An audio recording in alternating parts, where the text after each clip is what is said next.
Yeah, do you still have it? The audio? Number 1. Is it? Yeah.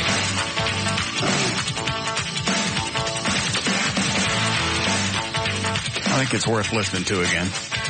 Very emotional. It's just something you want to play for Hollywood and go, all right, explain this, a-hole. What cut you say it was? The number 1. About a minute 30.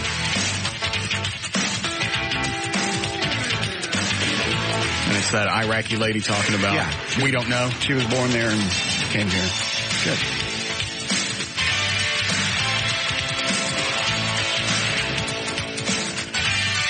I was born in Iraq, and I left Iraq when I was 17. And I came to a country that accepted me for what I am. Iraq never accepted me because of my religion. I was a second-hand citizen over there because I was Christian. Iraqi people are dead. Bush is not killing Iraqi people, or our troops are not killing Iraqi children. Saddam killed them a long time ago. And thank God for Bush. Finally, there is a man who can speak for Iraqi children. I know a lot of people will die, and that is sad, but Iraqi people are dead. You just don't know how bad it is living under that regime. So for those people, for those Americans that are ignorant about what's going on in Iraq, please understand, Iraqi people are dead. They have no voice. We can't speak our mind. We can't practice our religion. And this is the only country. Thank God for America. You just don't know how you should appreciate this country. You just don't know how lucky you are. And you know, I am a citizen, and I'm proud to be American. And shame on those Americans that they talk like that about our troops. Shame on them. Bush never killed anybody. Saddam been killing all these children. I cannot speak my mind, because if I speak my mind, he'll cut my tongue over there. He will rape our children in front of our eyes. You just don't know how bad it is.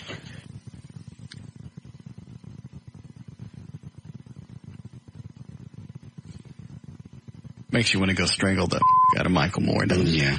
And Susan Sarandon. And whoever else. She say anything else? She's just Mally. You know, actually, I have a story. Remember the movie Bull Durham?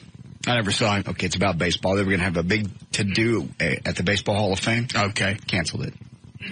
They just said, you know, sorry, we just don't want you around here. Oh, she was going to be there? Yeah, she was going to be there, part of the ceremony. Was this like recently? It was going to happen in a couple of weeks. Yeah.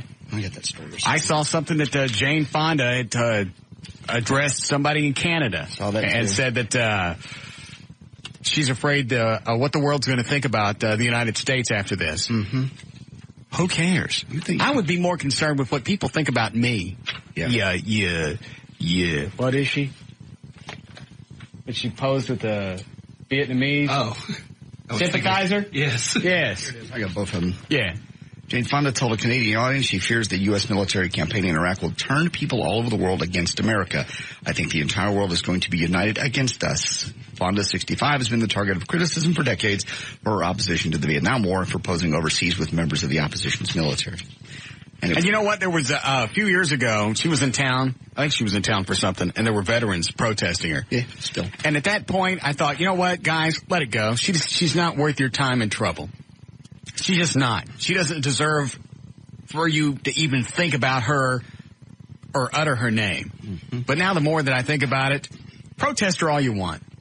For what she did, there's no way that she should think that, hey, this has died down and people like me again. And you know, the Hollywood movies are going to come out about this war. And these people in Hollywood are going to be making money off this war. Yeah, can I eventually, yeah.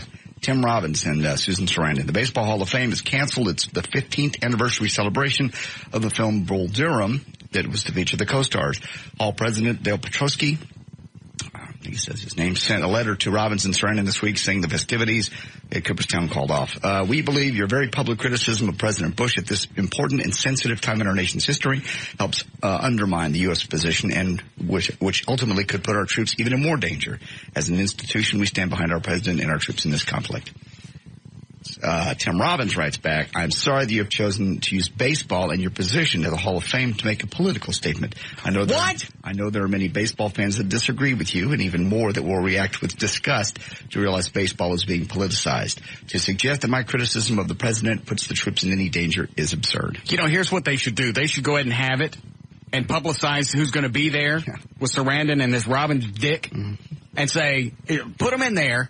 And then see how many people show up. And when nobody shows, then they'll know that it's time to shut up. People don't agree with you. People don't give a rat's ass what you think. People are behind this country. I sound like an Army PSA. No, you don't. It's on TV. You just want to strangle each and every one of them. Jane Fonda owes the armed forces of this country an apology, and the only way to make it right is for her to go to a VFW post and pull a train. And then, only then, will I accept her apology. You hit every VFW post in this country, and you let them pull a train on your ass, and then we'll accept your apology. Yeah. Thank you. All right. Oh, man, it'd be busy Saturday nights at the VFW. Yeah, it would. I'd be the first one in line at the one on Garland Road. Because really, I don't want no sloppy 45th. I mean, granted, they served our country, but I just know that these guys are old. She does. She has never apologized, to my knowledge, has never apologized to the armed forces.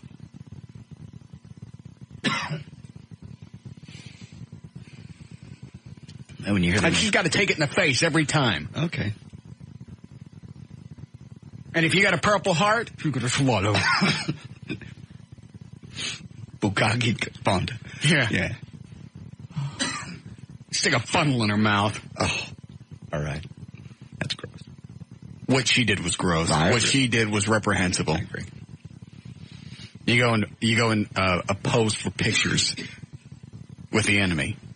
Mm-hmm. I don't know why they let her back in the country. That was a very unpopular war. This is a very popular war. To do that now is just unbelievable. Mm-hmm. Mm-hmm. And when you hear the emotion in that Iraqi woman's voice. Where did you get that? Actually, that was from a talk show in Ohio. Somebody sent it to me. The lady just called in. It's a good one. Mm-hmm. Mm-hmm. Yes, Chad? Hi, Russ. How you doing? Good. Is Julie going to be coming in this weekend? Mm-hmm. What would make you ask that? I was just curious because she was supposed to be coming in. I never said that exactly when she was coming in. Okay. Does JD like to shop at the Spy Connection? Why do you ask? Hey! I got it. Jeez. I hit it. So, is Julie coming in?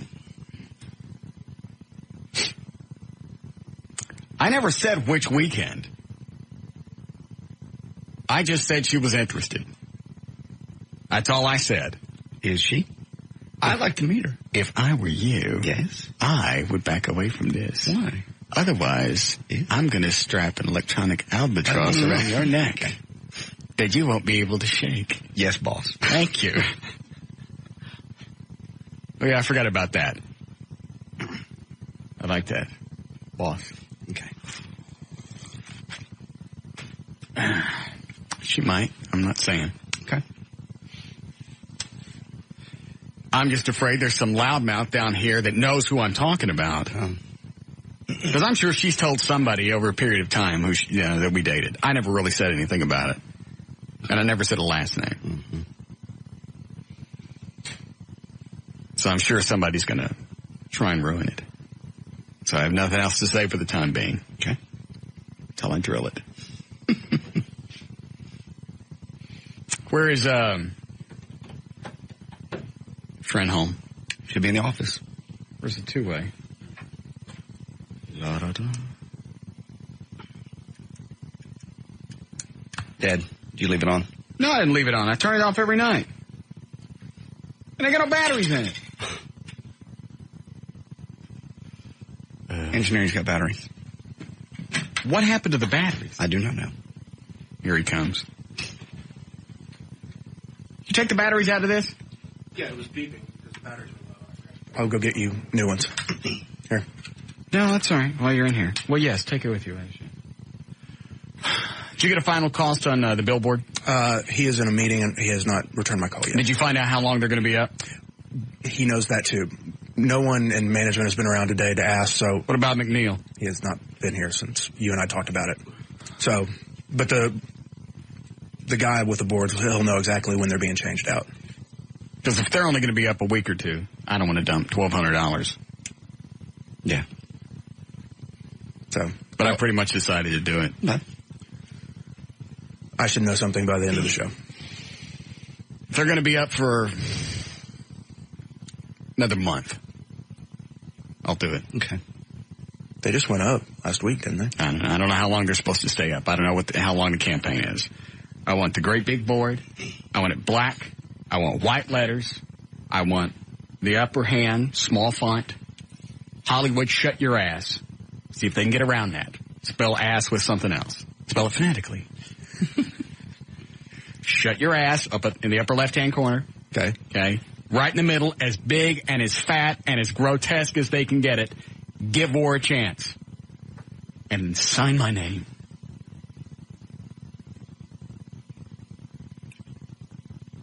Station logo, show logo. No. Okay. Unless the station's going to pay for part of it. The station's going to pay for part of it. They can have their new logo on it. Well, you want the show logo on it, don't you? I suppose. Tell the station they can have their logo on it if they go halvesies. Something like that? Yes. I'll actually approve the artwork later. But, yeah, find out all of that. And if it's going to be up for a month, I'll do it. Okay. It's the least I can do for our armed forces.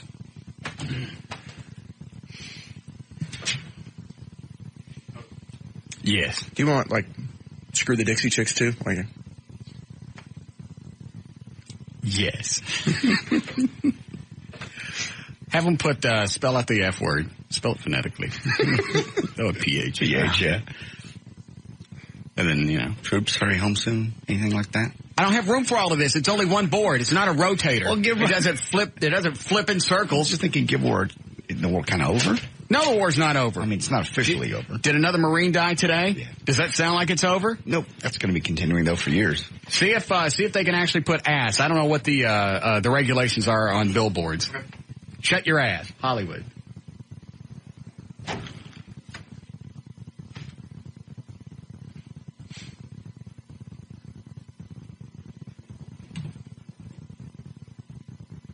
Why don't we put the words to the Battle Hymn of the Republic on there while we're at it? Well, down the side. It's only one board. I want it to be bold. I want it to be stark. I don't want a bunch of stuff on it.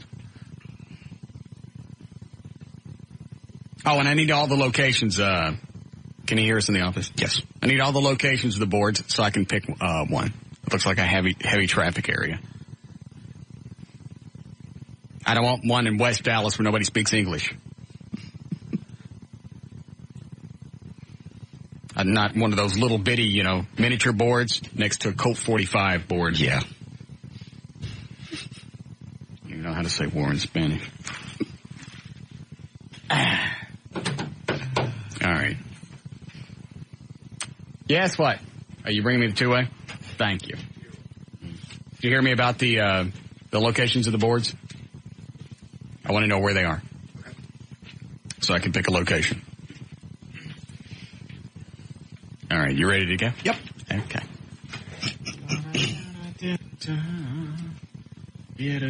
Didn't we blow down another statue today? I haven't seen that. We didn't? Who did?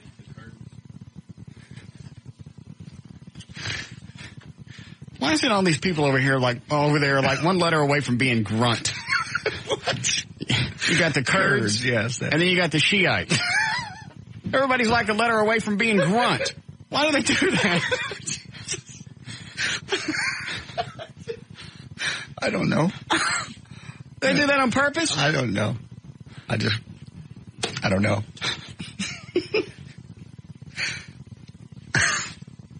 Never thought of it that way.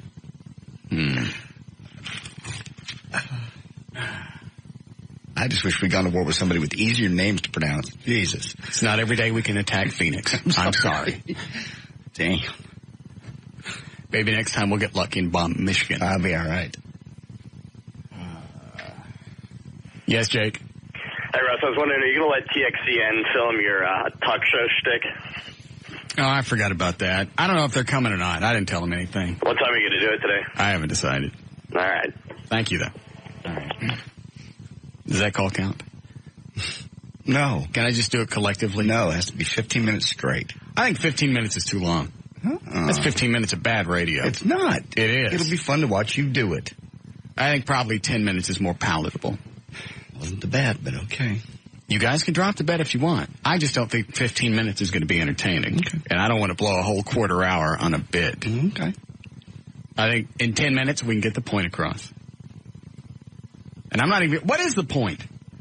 We were talking about Mark Davies yesterday. And Hi, David! Does he ever mention us on his show? Yes. No, he doesn't. He has. Not like we do. No. Stop mentioning his name. Okay. Other talk show Until hosts. he goes on ad valorem. What's the word? Ad venom. Oh. Atlantis. Whatever the word is. Ad nauseum. Okay. Is that the one? Until he goes... It's not. I don't know. Until he goes on about us ad nauseum. Yes. Okay, you're sick. Yes. I don't want him mentioned on this show again. Okay, no more.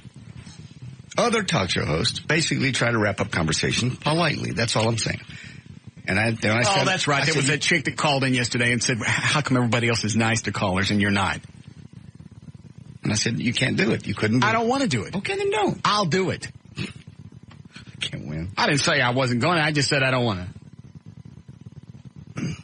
If I wanted the ratings to blow, then I'd do that. Mm-hmm. And you let people just go on. And let them air out their point. I agree. I told you, drunk at the Christmas party, Mark Davis said he was jealous of your ability to shut people up and get them off. It's not an ability. Well, it is because they can't do it because it's just not their type of radio. It's not an ability. It's freedom. It's true. Anybody can tell somebody to shut up and hang up on them. Yeah. That's easy. But it is. It's not easy. Knowing when to cut somebody off, when to tell them to shut up, to make them look like a complete ass every time. Whether they have a point or not. That's a talent. Thank you. It'll hit me when I want to do it today. Okay. When I'm feeling in a flaccid mood. Mm. I think 10 minutes is appropriate. All right. You're welcome to back out of the bed if you want. No, I still think you're going to have a really hard time with 10 minutes. Okay. And you're going to 100? I'll go 100 still. Eddie, you still in for 5? Yes. O'Malley? Still in for 20? All right. I'll assume that Space Ghost is in for 20 as well. All right. You ready to start? Right, let's do it. Mm-hmm.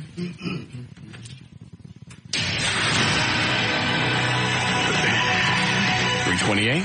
J.D. Ryan's on it. Live 105.3. Thank you, Russ. News is brought to us by World Supercross and by CareerBuilders.com. For this Thursday, April 10th, 2003, Haley Joel Osment is 15 today. Little kid in Sixth Sense and Pay It Forward. John Meredith. Sixth Sense. Oh, was that the kid that sees ghosts? Yeah, I see dead people. That kid. What? He's a little smoothie. That the kid is 15. So? Dandy Don Meredith is 65. John Madden is 67. Omar Sharif, 71. And Harry Morgan is 88. Didn't he beat up his wife or something a couple of years ago? Harry Morgan? Like mid-80s. Yeah, he got arrested for... I never heard that. I thought... Colonel Potter? Yeah. No. I swear. I thought. None of us have heard that. Okay. I'll look it up. I'll find it. I suppose he was running from state troopers as well. No, he wasn't. He just... Apparently, they got in a fight, and he pushed his wife. She had him arrested. That's the best of my recollection. That's what I thought. Harry Morgan, but I believe it was. And he was in his mid-80s. I've never heard that. Yep. Go ahead. 4 Marines were wounded Thursday night when an apparent suicide attacker detonated explosives at a U.S. checkpoint in central Baghdad. Suicide attack occurred at 7:30 their time near the Palestine Hotel, where most foreign journalists are staying. They don't have a report on the deaths yet. But they do have casualties put out, not including those today. Casualties among U.S. troops, 101 dead so far, 11 missing, 7 captured, according to the Pentagon. We have 30 dead British troops. More than 300,000 Allied troops are in the region, about 255 of the United States. 45,000 British troops, 2,000 Australia troops, 400 Czech and Slovak troops, and 200 Polish troops. Nearly 100,000 more U.S. forces on the way. Iraqi deaths, neither Iraq nor coalition has released an estimate of the military casualties. Iraq says nearly 600 civilians have been killed, more than 4,000 wounded. In the first Gulf War, by the way, estimates ranged from 10,000 to 100,000 Iraqi military deaths. Is the rumor still floating around that the Russian embassy is housing Saddam? I haven't heard an update on it. That was something yesterday. You what, Eddie? The Russians just denied it. I mean, they keep throwing it in every once in a while, but the Russians are saying, no, he never made it here. Just makes you wonder if we have whacked him. They still digging through that rubble? Yes, in fact, we're digging through the rubble at this point, trying to find any kind of body pieces. Or were we not digging before? When it first happened, no, they didn't have troops close to where it hit. How lovely. Be sitting around having dinner. Then your dessert shows up on the end of a mob. Have they dropped one of those yet? No, I'm desperately awaiting that to happen. They shipped one over there. Just one? Yeah. Well, what's the range on that? I mean, radius, once it hits. As I remember, I think it's like 9 football fields. Jesus. Which it completely obliterates everything within 900 yards. And then... Is this one of those explosion and then suck wind back? It burns up all the oxygen in a certain area, and then it just creates a vacuum as it goes back up. Oh, man. Oh. What? Exciting. What are they going to do with it? I'm hoping to Crete, because it's the last big standoff place, and they're heading for it right now, so... Do they think Saddam's there? They think that a lot of the Ba'ath Party heads are there, so if he's still alive, there's a good chance that he went there. Oh, right in his butt. Oh, you want to talk about getting sodomized? Yes. Sodomized. That's good. How come nobody else has thought of that? I don't know. Sodomized? Change the billboards. There's our next T-shirt. Yeah. Sodomized. Dear Hussein, you've been sodomized. Nice. Signed, U.S. Armed Forces. Ooh. Warm up the T-shirts! Warm up the T-shirts. We could sell those. I think so. You've been sodomized? I like that. What is his name? Saddam Hussein? No! Trey. Yeah, get him in here. Trey, get in here. We could sell the snot out of those. Yeah, that's a good one. Yeah. Go ahead. All right. The fate of Saddam Hussein still hasn't been confirmed, but the attitude in Iraq and pretty much the rest of the world is that America has won the war. Hold on. Alert the T-shirt guy. Did you hear it? You've been sodomized? Yes, here. It looks like this. Give me that paper. To me. Dear Hussein, really big, you've been, then spell his name, and then put a hyphen, eyes. Got it? Yes. Signed, the U.S. Armed Forces. Got it? I want that bigger than grunt on the back. And a flag on the front? I don't care. See if CreativeCup.com can handle that. CreativeCupCompany.com. Whatever. Go find out and let me know. Perhaps Start taking orders now. Mm-hmm. Perhaps nothing sums it up better than the statement from the Iraq's ambassador to the UN. Quote, "The game is over. I hope the peace will prevail. The Iraqi people at the end of the day will have a peaceful life." Good. And one man from Beirut said, quote, "Why didn't Saddam just give up to start? If this was all the resistance he could muster instead of wasting all those lives." In Yemen, a woman in tears said, quote, "Why did he fall that way? Why so fast? He's a coward. Now I feel sorry for his people." The big news is that many Arabs just now figured out the Iraqi information minister was lying to them. A man in Egypt says, quote, "We discovered that all the information minister was saying was lies. No one believes them anymore." Well, if that's all you hear, you're going to tend to believe it. I mean, You don't think that people could hear the bombs in the distance? Not all of them. All of them couldn't see them. But maybe they thought that was them bombing us. They don't know. If you get your information from one source for 10 years, you're going to tend to believe it. even when it's obviously not true. Where is he now? Has he just vanished? I saw him getting into a car. Is that when he said the game's over? Game's over. He's gone, and he was getting into a car going someplace. Is that when he said that he never talked to Saddam? That was yesterday when he was trying to get into his house. I've never seen the man. I don't even know him.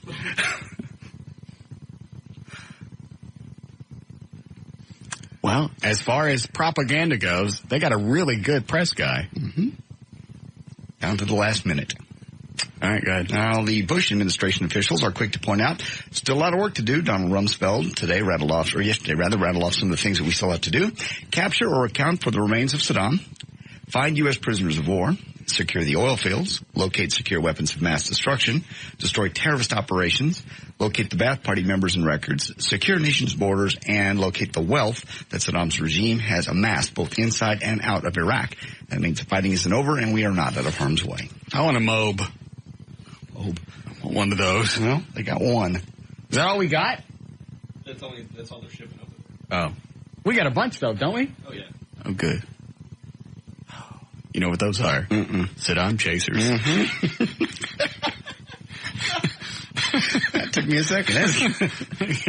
For the Stars, switching to sports, the goalie, the coach, and the American Airlines Center were all new to this playoff journey. So was the result. For the first time in 6 playoff meetings with the Edmonton Oilers, the Stars dropped the opening game. Oilers posted a 2-1 victory last night. Game 2 is Friday. Stars are going to need all of the experience that comes with 1,716 combined playoff games to bounce back. Cut number 2 on the audio thing is Anger Management opens up in theaters tomorrow. In this film, a mild-mannered businessman, Adam Sandler, is wrongly accused of a crime and sentenced to anger management program, where he discovers his instructor, who is Jack Nicholson, is a crazy psycho with a very serious anger problem of his own. Cut number 2 is Jack Nicholson asked if good roles are more difficult to find now that he gets older. No, I wouldn't say that. Age is the first limitation on roles that I've ever had to encounter, and I hit that a while ago. And that's more about the writing, was the no third acts in American literature, that old saw. The writing is limited, in a certain way to topics, but not that limited.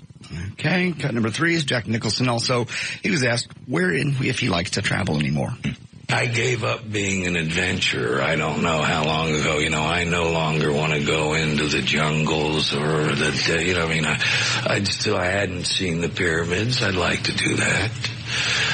But I traveled a lot because of movies when I was very young. I did the jungles and the desert and all that, and, pretty much give me Main Street, How old is he now? Does it say here?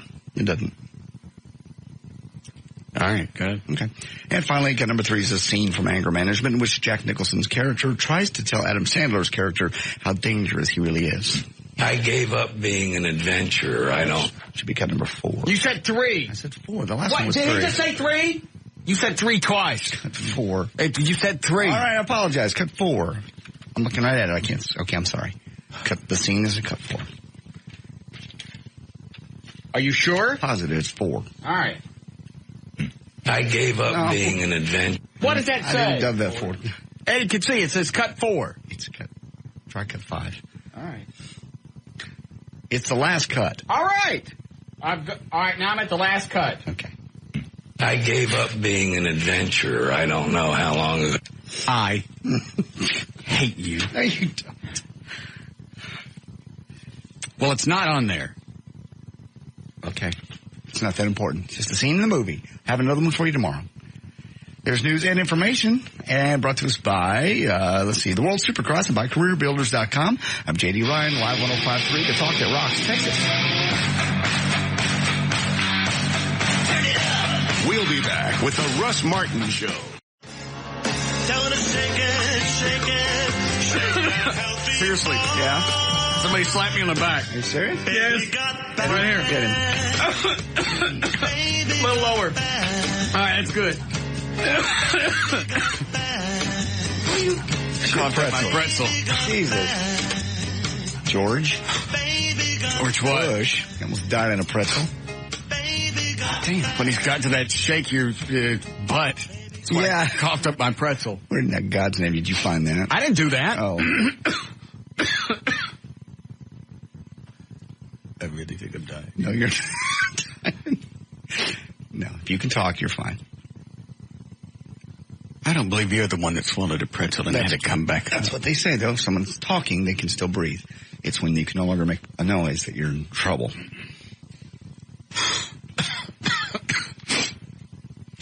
I was at dinner with one of the program director from the Eagle one night. Fancy steakhouse. It took forever to get the steaks out. Finally, steaks come. He takes one bite. We're with the vice president of some record label. People we don't know. Chokes.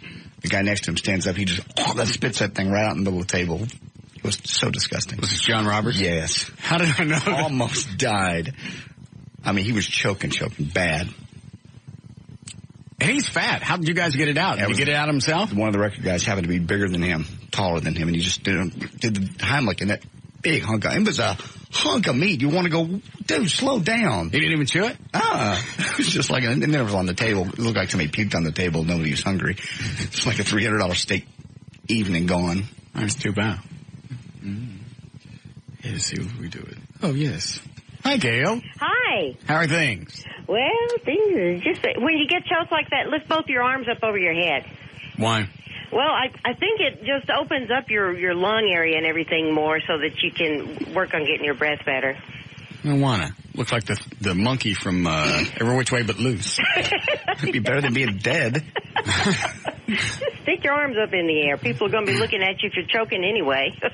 I suppose. Let me see. I didn't feel like, it feels like it helps a little bit. All right. See? Thank you. I'll keep that in mind. Okay, and just for future reference, you're a little faint on the phone, so if people are just sitting there when you say something to them on the phone, it's probably because they can't hear you too well. I don't care. Ah, that's better. I didn't do anything. Oh, well, it got louder. Okay. Oh, okay. Look at traffic brought to you by the Texas Lottery. We got some stuff going on for those trying to get in and out of downtown Dallas. Eastbound I-30 East R.L. Thornton before 45. A truck broke down in the right lane, so that's got folks backed up into the canyon. On westbound I-30 at I-45, there's an accident, and that's got folks backed up to Buckner. So it's trouble either way you're headed. Northbound 35 South R.L. Thornton at Colorado, I reckon the left lane has you backed up to Clarendon and Oak Cliff. In North Dallas, westbound 635 LBJ at Midway. A car broke down. It's just been scooched over to the right shoulder, and so it's going to ease up a little bit for you. Southbound 35 Simmons at I-30 in the Mixmaster. The left lane's been blocked for a while. It's backed up to, probably beyond Highline. That mess on north downtown Dallas on Woodall Rogers where the road works up eastbound at Central, it's going to be like that till next Tuesday. So if that's where you usually need to go, then find yourself a favorite alternate route because it will come in handy. A bonus ball gives you more chances to win, like in the Texas Two-Step from the Texas Lottery, where you get 7 ways to cash in. The jackpot is now $825,000. Play today. Wait a minute, it might be $850,000. Let me see that. It's $850,000. That's better. For what? For the Texas Two-Step. Oh, I wasn't paying attention. Oh, okay. Well, I'm Gail Lightfoot with traffic on Live 105.3, the Talk It Rocks, Texas. Thanks, Goldie. Mm-hmm. All right, a little warmer tonight. Mid-40s, mid-upper 40s, actually, for the overnight low.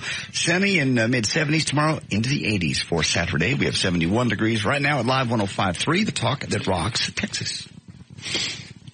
Somehow there's a bank that has our hotline that I can't put on the air. Oh. Whatever this black phone is. I don't even know what the phone number is. She keeps asking for a Brenda somebody. Let me see if she's here. Okay. Well, are you still there? I'm not able to find Brenda right now. Can I ask what this is regarding?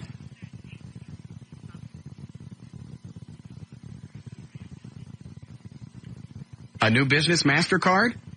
Could I accept it for her? Yes, this is Mr. Him. Yes, I am. I'm part owner. Yes, I am. I pay most of the bills. If I could get that bitch to do anything, oh my God. Yes, Mona. No annual fee. Do I get any frequent flyer miles? Well, really? How many? Yes. Do I get like $1 a mile? What about a hand job? No? Hello?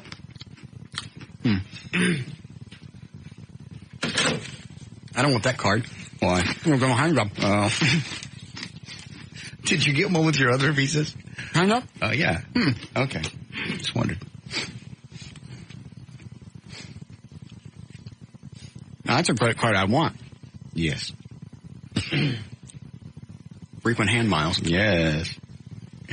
How do those work? Because I've spent like an ass load of money since I've gotten this house, and if I was getting frequent flyer miles off my credit cards, right, I could have flown to the moon 2 or 3 times. I wouldn't need NASA. There you go. How does it work? I don't know. I've never used them. So you rack them up. When you get a certain number, you go. Does American Express offer that? I do not know. I don't have American Express. I could find out if you really want to know. No. I'm just curious. Because, I mean, if you get $1 per mile, just the money that I've spent, on the house, and just, I put everything on American Express because I get a quarterly report and it's easier on my taxes. Mm-hmm. But if I got $1, an air mile, really, I could go to the moon a couple of times. There's people that do that with their companies, put everything through one credit card, and then at the end of the year, they take their vacation for free. Well, obviously, they don't offer the hand service. Most banks don't. Well, for the interest rate that they're not giving you, at least they could do something. Punks. Eddie, is the video up on your website? Yes. You look at it before everybody gets on EddieBoyd.com. Does Chris know that everybody is going to jump on this at once? Yes. Is your site on a heavy server? Honestly, I don't know. I mean, I think he moved it at one point because he had a problem, so I don't know. I don't think it's as good as the server he's got you on, but... Well, let's see if it'll hold up. It's a video of me cutting JD's chair in half. Yes. Very funny. Hysterical. I laughed. Dan, did you laugh? Dan laughed. Well, I'd like your credit card number so I can go get a new chair. I've had that chair since we began. Did you pay for that chair? No, it's station property, but now I get a new one. Why'd you cut it in half?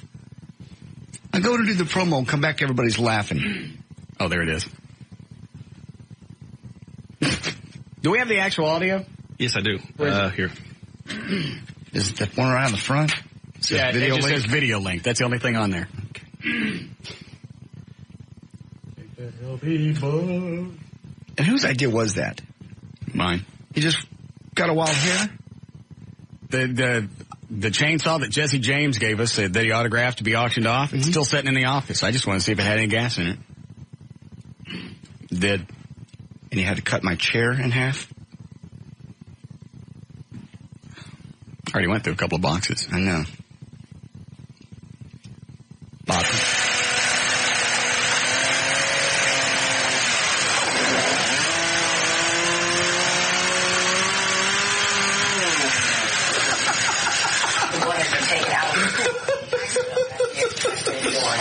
The Federal Aviation Administration says the nation's airlines met today's deadline to install e-card deposit stores, mandated shortly after September.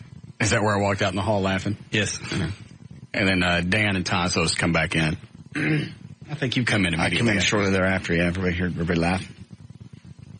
Let's see if Eddie's website's still holding up.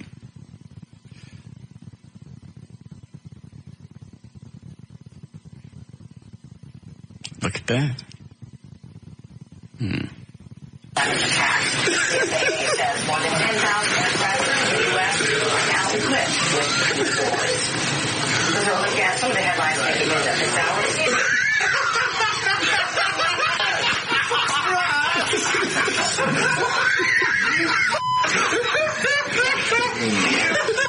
Well, now you have two all over.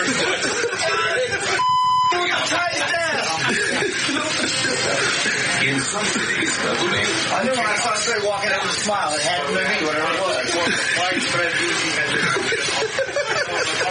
All right, open your office. We're going to have some fun. Kind of messing one of Brewer's money. He was wearing safety goggles.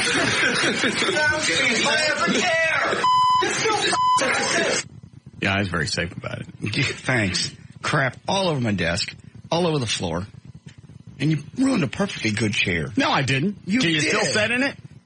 You just don't like the way it looks. It looks like crap. The one thing we had in the office that was halfway decent was my desk area. I gave you that desk. That's fine. I keep it clean, and I keep it straight. Unlike Eddie, unlike Trey, it's the one part of the office that doesn't look like a pig. What's wrong with Eddie's desk? It looks like Home Depot exploded with an Army-Navy store.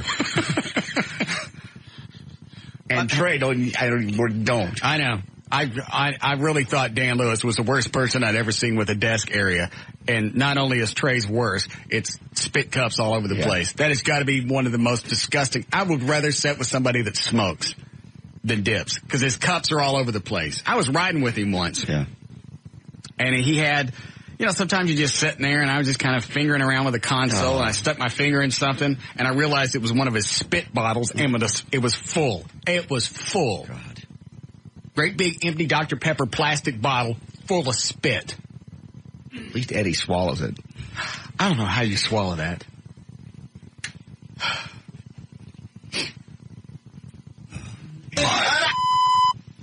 That it? That was it. I turned them. Oh.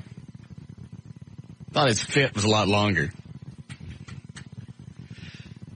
See if your website's still holding. Cut some stuff up in your own office. I bought all the stuff in my office. Well, you got an invite them and you can cut it up. It's station property. Bob asked about it today. I know you don't care. He goes, who cut the damn chair up? Who do you think? He goes, drinking? I went, yeah. No, I wasn't. Drinking and power tools. I was not. You were on the I air. was. Papa, What? You were on the air yesterday. I wasn't having that much.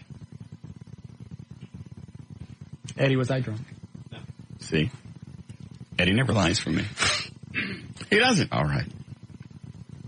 You are just a poor sport. Cut some of your stuff up. I bought everything in my office. So now the one thing that was halfway decent looks like crap. You still have that brand new desk I give you. Yeah, I appreciate it. Oh, here's the video. God dang it. Does the chair sit any differently? No, it's... Screw it, I'll just keep it. It now matches the rest of the office. It looks perfect. Just take the arms off of it tonight. You're lucky I didn't go all the way down. I thought about it. Go ahead.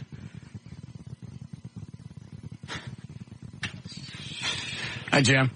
Hey, Russ. What's the matter? Oh, no, but I heard y'all complaining about those spitballs that Trey leaves everywhere. Yeah. What my wife makes me do is she gets a styrofoam cup, a lid, and a straw, and I spit through the straw. Now, the neat thing about this is if you have kids, you leave those around the house, and kids are real famous for drinking out of other people's glasses. Mm-hmm. Well, they get them a good swallow of that. Watch them flip around on the floor, gagging and everything else. You people are just a bunch of clowns. We did that one time to a buddy of mine. We were out driving around, and we had to stop so he could go to the bathroom.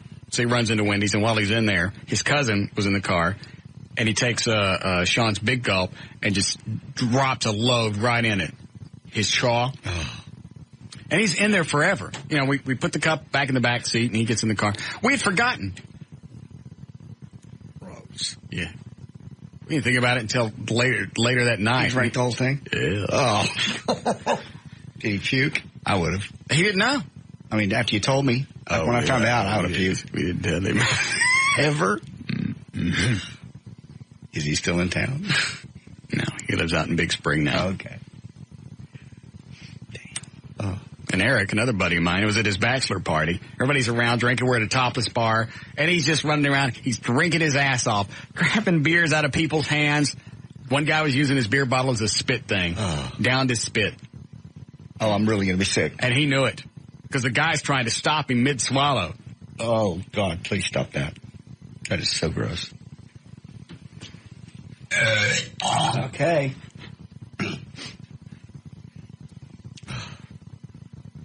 That is just the sickest habit.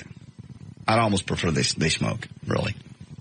Yeah, I would too, even though you can't catch anything from their spit. Just the fact that I don't even know why it's so disgusting.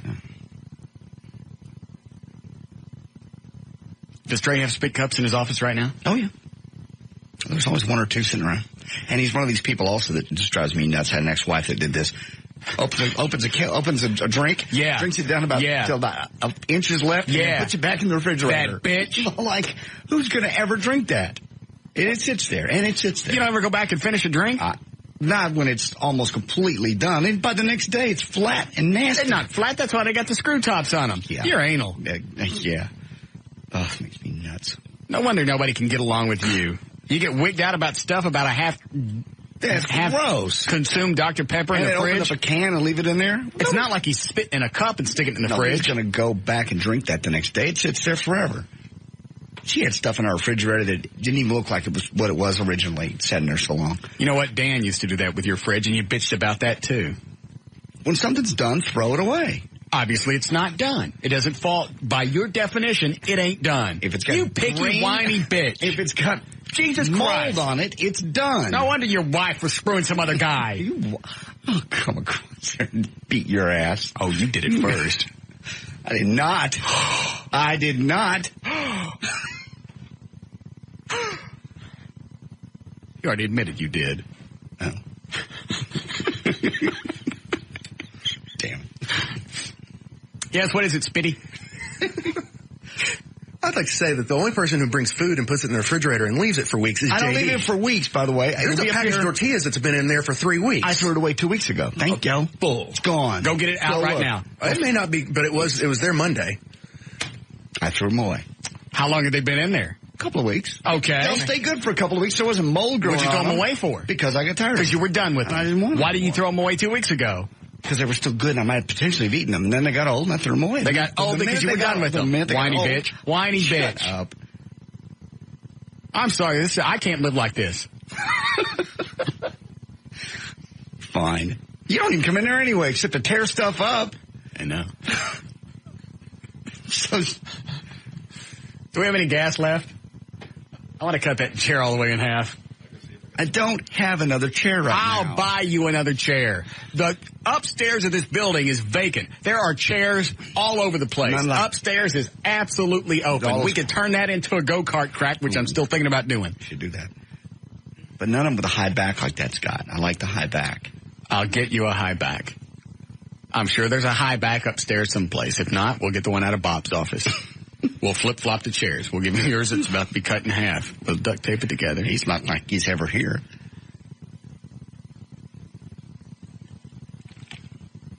We need to auction off that chainsaw anyway. We've had it since the last white trash party. Mm-hmm. McNeil just walked by. I thought you said he wasn't here. Oh, he wasn't for most of the day. Hi, Nick. Hey, man, I know you're pro-war and all, but don't you think it's wrong that we're bombing and killing the Arabian press? No, why? Did we do that? Yeah, we hit that hotel. They said it was an accident, but I think we did it on purpose. Wait a minute. I thought they'd gone back. I heard something today to where they think maybe we didn't hit it. I didn't see that. But even if we did, let's say we did. We didn't hit it on purpose. Well, let's say they did. We'd be crying war crimes. Not if it was an accident. Do you think we'd care if it was an accident or not if they did it?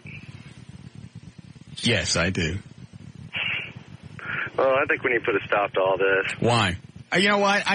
First of all, if you're in the media, you're over there running your own risk anyway.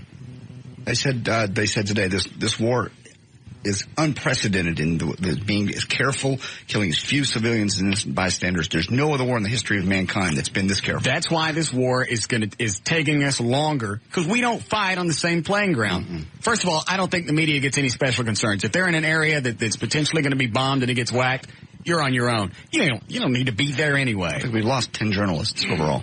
One of them died. The military needs to be there. The people that live there need to be there. Military, they don't need. I mean, the media, they don't need to be there. I think the media being there actually hinders our efforts from time to time. Possibly, because you're going to say because we're a little more careful with what we do. I'm just wondering if just the fact that you're totally being scrutinized, and not only is it by just this one person that's reporting, mm-hmm. You know that everything that they're looking at goes around the planet. You don't think that would affect what you're doing and how you do it? Probably so. I mean, that flag going up on the Saddam statue, you could tell they went, oh, my God. Because, President Bush is watching that going, Jesus, take that down. Well, they only had it up there for a minute or two. I know. Thanks, Nick. We have any gas? Yes, it's being mixed right now. Man. Please. Did Bob say anything? I didn't see him. Oh, he walked that way towards the office? No. Yeah, we've gone out of our way to make sure that this is, like I said before, as, if you could use the word, a humane war as possible. Because we give a rat's ass about civilians. Right. They said those bombs they dropped on the Saddam in that restaurant, wherever it was. Right. They said, 300 yards down the street, everything was fine. It was very, very surgical. If we wanted to play on the same playing field that terrorists and everybody else plays on, this war would have taken 20 minutes because we would have gone in and wiped everything out. But we care about buildings and if people are in it. And we don't fly planes into the side of civilian buildings. We don't use terror as a part of our weaponry. But that doesn't help anybody's argument. That doesn't help with France. France doesn't care. The Russians don't care. Our own people in this country.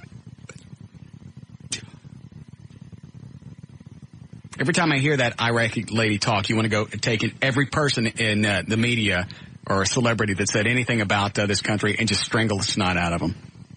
Let them listen. Make them listen to that. And then say, okay, now what? And you hear the emotion in her voice. And she hadn't been there in years. She's just remembering. Yeah. So that's not even recent memory. Mm-hmm. So obviously, this didn't just happen. We need a break. What is this guy saying? Yeah, Steve? I think everybody's misinterpreting that flag issue. It looked to me like the soldier that climbed up on that statue was merely rubbing the flag in Saddam's face. He draped it over his head, rubbed it into his face, then pulled it back down. It didn't look as if he was trying to hang it, saying, "Hey, look, we conquered, Baghdad. I'm hanging the flag." Personally, I don't care what he done. What he had done, he could have left it up there forever. Yeah. Did he immediately take it down? Yeah, he was pretty quick about it. Somebody was yelling at him. There was a guy just underneath him yelling at him to take it down, but he was trying to tie it up. Yeah, it looked like he was trying to secure it. Okay, well, it looked to me like he just rubbed it in his face and pulled it down. You know what? If it was up there for a few minutes, who the hell cares? After everything that they went through to go there and everything that we've done to liberate that country, I think our flag can be on his face for a couple of minutes. Sure. All right, thanks, Steve. I saw him on one of the morning talk shows today, the actual Marine that did it. Yeah. And his story was, we did that, had it up there for a couple of seconds, took it down, and put up the pre-Gulf War Iraq flag to say, hey, we're here. Well, I think that's what they told me to say. Because you could just see that look on his face. Because when they said, well, do you think you're in trouble? And he just said, I hope not. Which means if that was the plan all along, why would he be worried about getting in trouble? Yeah. It's a nice spin. And it works out. Yeah. We're here, but we're giving your country back to you. Yeah. Prove it.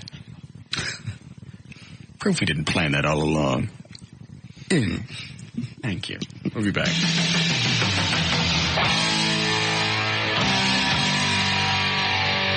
We'll be back with the Russ Martin Show.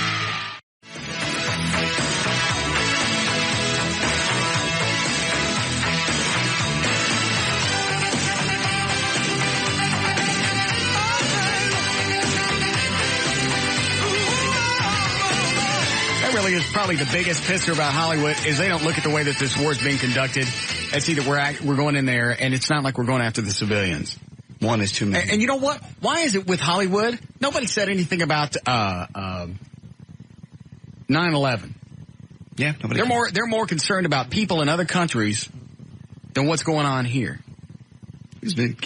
Saddam's been killing and torturing civilians. If you're worried about civilians for years and years and years, their point is, it's none of our business. It's none of our concern. Okay, so you can watch somebody get their ass beat and it's none of your concern. That's basically what they're saying. Tortured, children, killed. They had kids in prison just because they wouldn't join his youth camp? Yes, more or less. The youth forces. These kids were being held in prison.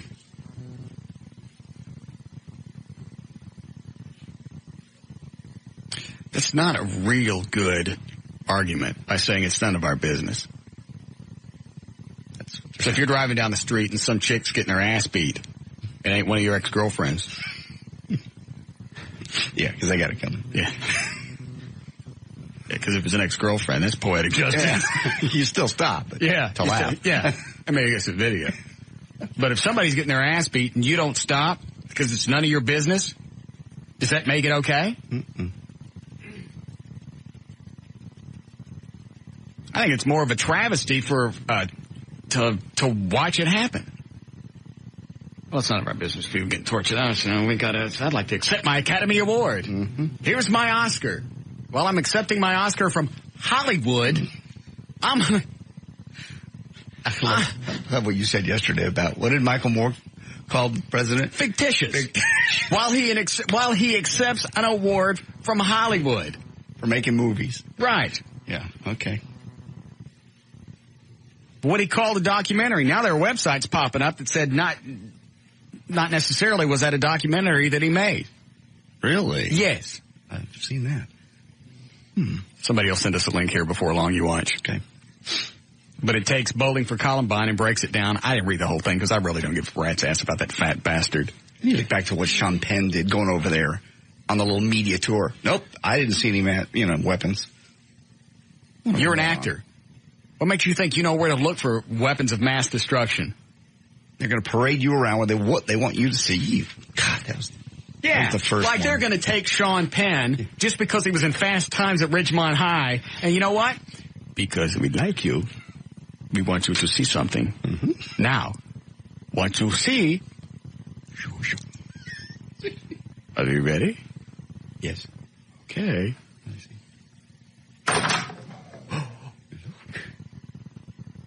Oh, those guys are fast! I forgot I had that. Very nice. Unbelievable. I didn't see anything. I went all over Iraq. I went to the important parts. I know exactly where they would hide weapons of mass destruction because I am an actor. And I've been in war movies. I've played a cop. I have much more training than you possibly would know. It's just amazing. They play these parts for so long, and they start to buy their own press. Yeah. I've played the president. I obviously know what's going on. I'll go out and speak on behalf of this country. I'll go hang out with the enemy. I played the president. I can do stuff like that. Mm-hmm. They should have never let Jane Fonda back in this country. You go over there and you pose with, you go to Hanoi and you pose with the enemy. Unfortunately, that was a very unpopular war. This has been a very popular war. Yes, those are the types of war we like, where everybody likes it. Mm-hmm. We lost hundreds of thousands of guys in Vietnam. How long was NAM? 6, 7 years? 10 years. Yeah, like I said, 7 years was getting warmed up and 4 years actual war. Yes. How many people know that? I gotta shut up about history. I knew it was a while. It was a long time. Let it run like 62 to 72? 73? 73. I was only 3. I didn't know what was going on. Yes, Dale. Hey, Russ. Yes, sir. Boss man. Yes, sir. That flag that Marine put on the statue's head yesterday, yes, sir. He said this morning on today's show that it came from the Pentagon from 9/11. Oh, did it really? Yeah. He said he was just following orders from a superior officer. You know what? And I'm glad, if that was what happened, I'm glad that it played out that way. Yeah. He was just rubbing it in his face and they were doing it on purpose. Good. All right. Thanks, Dale. Somebody else said they may drag those statues back, melt them down, and put them into the girders of the new buildings in New York. Yeah, I don't know about that. I mean, they can. But we don't have any, we don't have any evidence that Saddam was directly responsible for anything that happened. No, it's just it's a multi-purpose deal. A, you get a dictator out, and B, it's like one of those things. You go to the playground, you punch the biggest guy in the nose, and you go, all right. And other people will tend to leave you alone, we hope. Look at North Korea. Mm-hmm. Isn't it amazing right now that they're not doing a whole lot? I really thought, and I'm sure a lot of people thought, while we're distracted with everything that's going on in Iraq, they're going to continue with their nuclear stockpile or whatever the hell it is they're doing.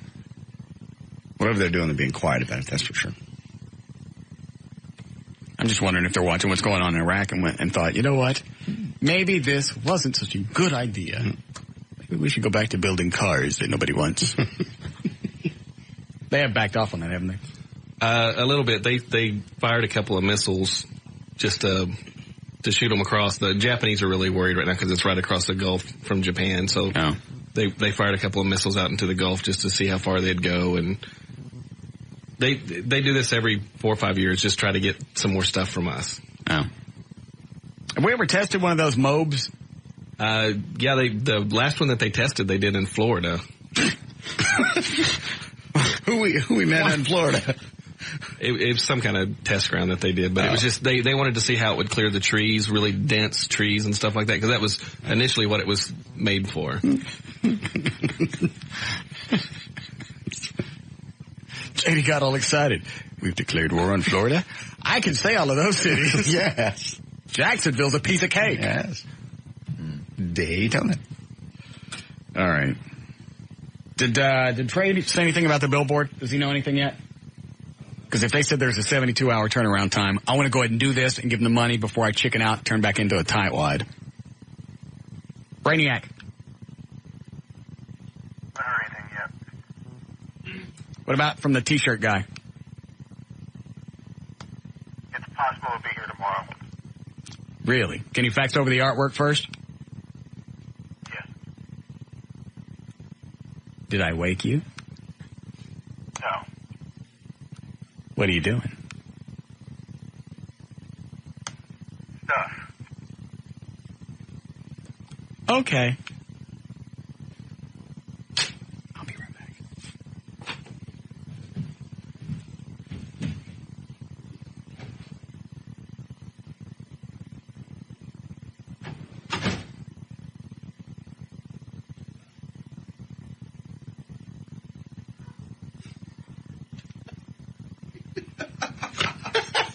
God.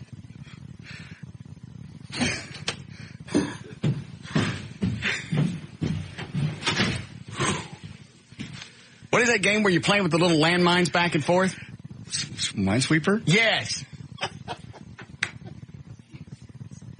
What are you doing, stuff? He's not setting up gas. He's not doing anything there. He's sitting in there playing Minesweeper. Can't clean up his room. Sitting in there playing with his toys. Should have had him aborted.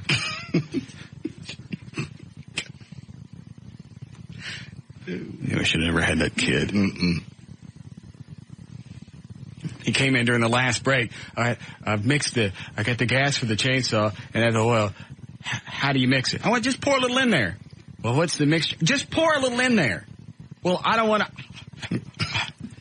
Slow down. Unlock. I don't want. Yeah. Then he leaves the room. I look at Eddie. I went, "You had him. That ain't my kid." It's been about an hour since we did news, isn't it? Yep. You ready for another one? Sure. Okay. Hello. Is this 105.3? Yes. Is this Russ? Yes. Russ, I want to give you a word to use on the air to describe these bleeding heart liberals out in California, this actor bunch. Can't wait to hear it. Sodomized. Hey, that's a good one. Use it at your will. I certainly will. That's a dandy one. All right, bye-bye.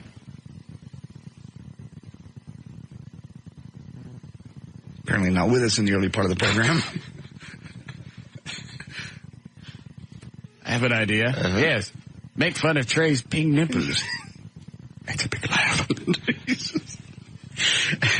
Point to some stuff on the map. Why don't you do a map with an accent, or a voice with an accent, and slap a map?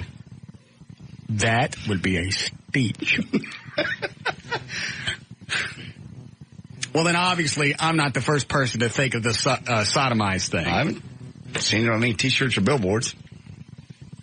Well, even if they're out there, I'll do the T-shirts anyway. Those should go pretty quick. There was I got an email from a guy that said they were down in some bar in Lower Greenville. It's a drunk SMU crowd, and he had the F the Dixie Chick shirt that we had made. Mm-hmm. He said he had to finally leave because it was getting to be a pain in the ass. Everybody was trying to buy it off of him.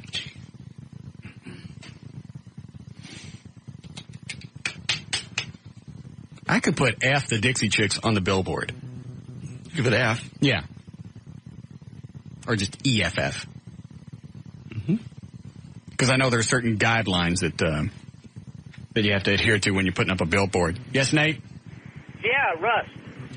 I got a comment for you. You said that yesterday that everyone should support the war since the war has started now. Mm-hmm. If does that go for everybody? What's your point? Well, if everyone supported the war and they should take over the country, don't you think the Arabs over there in Iraq should be supporting us and not praying and talking to us and coming up and kissing us? I don't care what they do. We're not over there to be thanked. We're over there to liberate. We're over there to spread freedom. We're over there to establish the blessings of liberty to ourselves and do ordain. Oh, Russ, don't get me wrong. And our posterity. Totally and some other stuff that was in the preamble. I'm totally... Shut up. We're not over there to be kissed. We're not over there to be thanked. We're over there to do a job. And we're doing a dandy one. Yes. Or they are. I'm not doing anything but running my mouth. All right, so I'm going to do the board. Okay.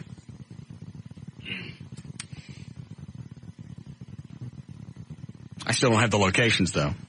I don't know how many of mine are up. I think the station in general has 20. I don't know how many have my name on it. Here he comes. How was Minesweeper? Did you win? He is emailing me the locations of the boards. Okay. And what is it? Turnaround time still 72 hours? Yes. All right. Still 12:50? Yes. Couldn't jack him down? No. And it's a very boring, complicated story, and I'll tell you why. But is this going to piss me off? No. Oh. Well, give me the quick story. Quick story is the boards that are up now. I don't know if anything this wants to be said on the air, but I'll turn the mics off.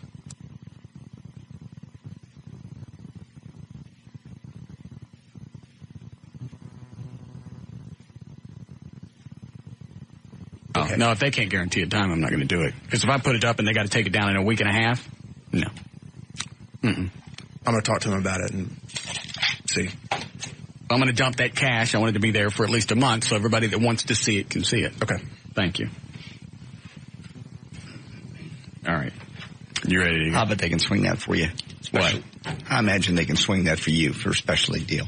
You just get Siebert on it. You think? Yes. All right. Our company owns it, and he pulls a lot of weight. Fine. Except in this room. Yes. When you try to take his pants. He don't need them. He doesn't need them. He does not. He's the head of this company. I know. It's not the clothes that give you respect. In fact, if he were able to walk around this building and people would still respect him without his pants, then he would know it's for him and not his clothes. And he should thank me. I'm getting his pants. I may take his drawers. No.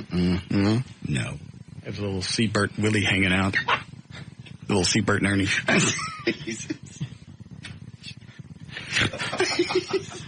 Yeah, Mike? Hey, boss. Yes, sir? You ever heard the term in vino veritas? In wine there is truth? I thought that was on a dollar bill. Maybe. You believe in that? That you're more likely to tell a woman the truth after you had a couple? Oh, yeah. Oh, absolutely. That's when you start running your mouth. Why do you ask? Well, I don't know. Didn't you tell L.A. you loved her when you was drunk? Let me think. One moment, please. Okay. Did I say that I did? Mm-hmm. Well, I do care about her. That doesn't mean I love her, that I want to marry her. So, yes, I possibly did. But that doesn't mean I love her to where I'm going to spend my life with her. Is that where you were going with that? Well, we hadn't heard a whole lot about her lately. I haven't heard from her. I very seldom call her. I don't think I've actually called her much off the air in the past 6-7 months.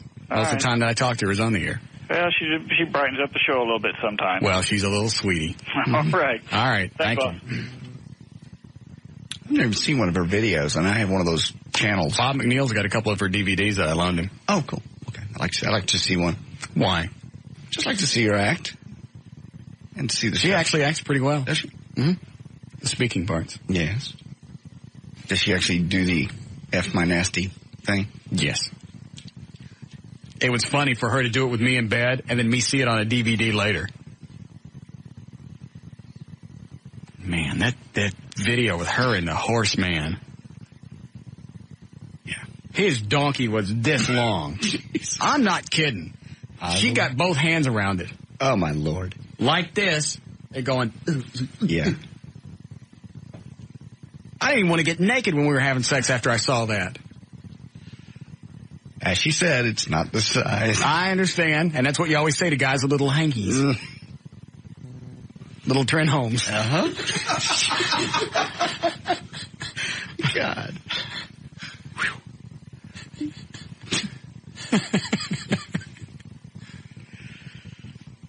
It's just damned embarrassing. You can't be that horse guy. Would you want to be? If you had to trade lives with him to get his... What do you mean? Thing? If you had to be him and be in porn and have his money and have all his life, you'd want to swap everything just to get that. Would you give up radio and all your toys? Because you know he doesn't have no Batmobile. I know. He doesn't make toys. But he's got a big donkey. Okay, so you wanted everything in his life? It's this big. Everything in his life, if you get that too. Well, I don't want one that big. That's too big. That's freaky. Okay. Really? That's too big to eat. All right, story. Hold on. Because that's what she had to do to him. That was a jumbo jack. Hold on. What do you got? There's a report, speaking of that. Details Magazine. This is part of news. It can be. Well, then we'll just start news. Okay. Are you ready? Yep. 4:33. J.D. Ryan's on the thing. On the Live 105.3, thank you, Russ. And news and information is brought to us this time by Southwestern Bell Communications. A senior Iraqi Shiite leader and an Iraqi official are dead after a crowd rushed them and hacked them to death in Najif, in a mosque. The very regrettable assassination of the Sheikh of Najaf. What is it? Najif? Eddie, help me. Don't help him. Najif, thank you. Yes. Which the United States strongly condemns, and we express our sympathy to the people of that place over this assassination. And it's another reminder of how dangerous the situation is inside Iraq. That's according to Ari Fleischer. The folks at XM Satellite Radio making it easier and cheaper now to get their satellite entertainment systems into your car, your RV, your boat, anywhere. According to Mike Sewell, Vice President of Marketing for XM, they're introducing an XM family plan. Are they really? Yes. And what will that cost? Basically, he says, they're in a family plan. If you have multiple XM receivers, each additional unit is only $6.99 a month, down from the original $9.99 a month, $9.99. Right. In addition, you can get XM in your vehicle for as little as $99. XM still offers 70 music channels, 30 news, talk, sports, and entertainment channels, and premium channels like Playboy Radio for an additional monthly fee. So it says that's 31 talk channels. 31 talk channels. Well, yours only says 30. This says 30. All right. But that's $10 a month. You get the 100, and then they have some premiums. Sewell says plans to expand channels are already on the drawing board. Details are at xmradio.com. Yes, they are. Yes. Yes, they are what? Expansion. Okay. Nothing to see here. There's not. Nothing's going on. Okay. I got a contract through 2006. I can't go anywhere if I wanted to in this market. Technically, it says within the broadcast. 150 miles to transmitter, Dallas-Fort Worth. That's what my contract says. Can't work in this market for about a year. All right. Now, if you happen to work someplace outside the transmitter area, but it happened to cover this area, that would be totally different. But I'm not going anywhere. Did I ever look at your contract? Yes. Yes, he did. Really? It only took him about 4 minutes. And then? They have little samples on xmradio.com of all the different channels you can listen to. I know. I mean, really? Yes, they do. Yeah, that's fascinating. News and talk. And I'll have to go and listen. Okay. Perhaps I could get a promotional pack from them. Again. You wouldn't say, just... I'll ask you that. Right. Nothing to say. Nothing going on. I'm just running my mouth. I'm just being cute. I can't go anywhere. I'm bound by this contract. I promised on my word that I would work here through 2006. Listen, better get along. Okay. Dawson Creek co-star Joshua Jackson has... And trust me, I'll be here a lot longer than some other shows. What does that mean? Nothing. Even if I'm gone in a month. Okay, I'm lost. It'll make sense soon. Okay. Thank you. Dawson Creek co-star Joshua Jackson was accepted into an alcohol education program. Why? After his arrest at a hockey game. Oh. I thought he didn't know how to drink. No. Not alcohol education. I was thinking, how hard could that be? Apparently pretty easy for him. He was placed in the program after admitting he was drunk and abusive November the 9th at the Carolinas Hurricanes game. Jackson was originally charged with being drunk and disruptive by fighting and simple assault for allegedly grabbing a security guard around the neck and striking him. After he was arrested, his blood alcohol content showed 0.14. Pussy. Enough to make you stand up at a ball game. That, I'm a TV star. That ain't even worth getting drunk over. 1.4. Please. Point you cut coworkers' chairs in half with a chainsaw. That's drunk. You said you weren't. I wasn't. Okay. All right. What do Hollywood? We'll do this both ways. What do Hollywood minxes look for in a man, according to Men's Health magazine? They ask several of them. Here's what they found out. Heidi Klum looks for good body odor. When they get really musky, it can be real good, she says. Kim Cattrall, she says. She's the whore. Is she? Yes. She just did a book with her, now her ex-husband. Did a book about sexual stuff, and it's like, nobody wants to screw that. She's in her late 40s. That's about the age they start breaking hips. No. It is. She says testosterone. I like a man who knows who he is and is trying to do better. Paris Hilton says tight abs, blue eyes, and a beautiful face, but abs are really hot. See, that's a problem with Hollywood. What? Everything's superficial. They don't actually get to know the person. That's why they keep going from marriage to marriage. True. They can't stay in a steady relationship. Hold on a second. You hit it? Mm-hmm. All right. Can't stay in a steady relationship. Yeah. Instead of getting to know somebody, they just look at them at face value and go, this is a person I want to be with. Sure. That's why people get married every 18 months in Hollywood. It's disgusting. Yes, it is. Go ahead. It's Drea DiMatteo, I guess. She's in the Sopranos. A crazy sense of humor. He's got to look a little dirty, too. And finally, Tia Leone. I've always been a sucker for somebody smart and funny. Say like Woody Harrelson. She's, by the way, married to David Duchovny, who has an undergraduate degree from Princeton and a graduate degree in English literature from Yale. And what we were talking about a minute ago, in the middle of, we were talking about Details magazine, was working diligently on a article about who has the biggest ding-a-dong. Yeah. Hold on a second. Hello, Russ. Yes. Do I have to invest in an XM receiver, buddy? No. No. Okay. Absolutely no reason to. Mm-hmm. For about 3 weeks. Bye. Go ahead. What's the time? Minute 4. All right, go ahead. Details magazine. These are some of the biggest guys in Hollywood, if you know what I mean. Matt Dillon, Kevin Costner, Bruce Willis, Sean Penn, Johnny Depp, Tobey Maguire, and Colin Farrell. Let me decide. I don't know how what's big to them. It didn't say. Yeah. It just said the biggest in Hollywood. I don't know, how would they know? You go ask them? See it? I don't know. The girls they've dated. Hold on. No pissed off chicks call yet? Let me try this one. Hello? Hi. Yes. Am I on the air? Yes. Why didn't I get to talk to Dan O'Malley? Because I wanted to talk to you directly. What can I do for you? Are you trying to waste time? No. No? What can I do for you? Yeah, I'm a really fat chick, and I think I'm sexy. Okay. What do you want? That's all. That's it? Yeah. Okay. All right, thanks. I figured chicks would jump all over the thing about Hollywood and the superficial aspect. Because God knows I don't get to know chicks. I'm almost to the point to where I don't even know that I want to date. I don't know. You have the patience for it. I don't. You like them come in, take care of business, and get out and drive themselves home. Talking to a chick last night that we've been going out on and off for about a month. Okay. Got to an argument. I went, all right, I'll try this. I haven't tried this in about 6 or 7 years. I'll try it. Maybe I forgot. So let's give it a shot. You'll talk. I won't interrupt you. I'll talk. You won't interrupt me. Okay. And then we'll see where we go. What does she do? As soon as I start talking, she starts running her mouth. I went, wait a minute. The deal is, well, I got to address that. No, you got to listen to me and let me finish, and then we can address it afterwards. But I don't want to forget. I listened to you run your mouth for 6 minutes. The time difference. 6 minutes. And I didn't interrupt you once. Because I wanted to hear everything that you had to say. And I ain't talking 12 seconds, and you're already yapping. I can't do it. I can't. That's what it takes. I'm going to have to date a chick in a wheelchair. No. Why? So you can get away from them. Because she followed me all over the house. I know.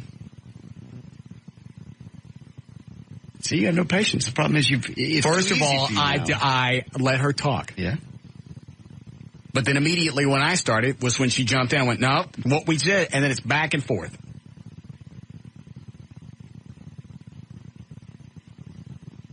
Then I got everything calmed down, parked her, and sent her home.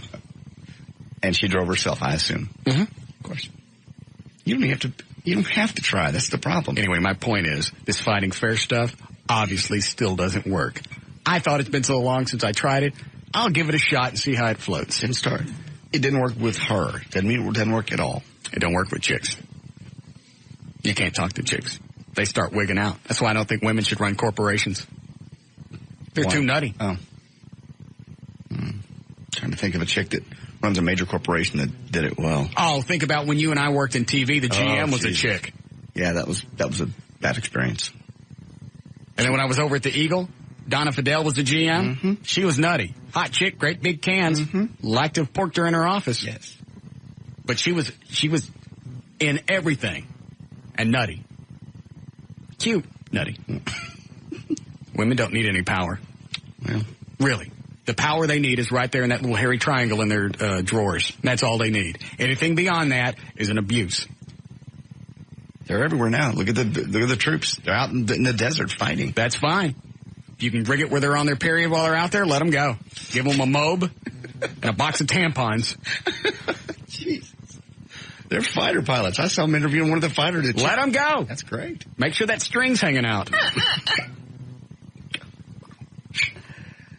Oh, man. Well, finally we were talking about the size of things. Julie and I never argued like that. You never argued like that? How'd you argue? Because you argued. Well, we had disagreements. There were certain things that we didn't really understand. What? Like the fact that she wanted to pork her ex-boyfriend? We don't know that. Yes, we do. No, we don't. We know that. No, we don't. And when she says it to your face. We don't know if she's going to say it to my face. She'll probably lie because that's her style.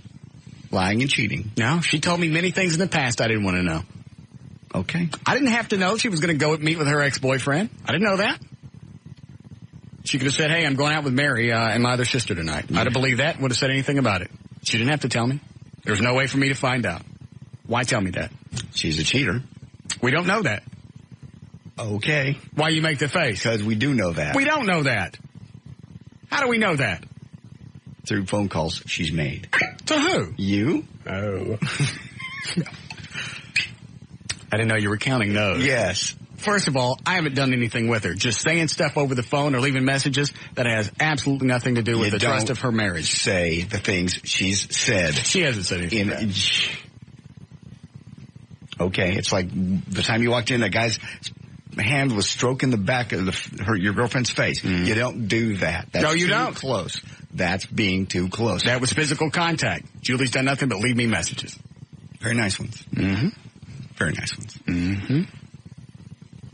Pooh. What is it about? Oh, no, you didn't.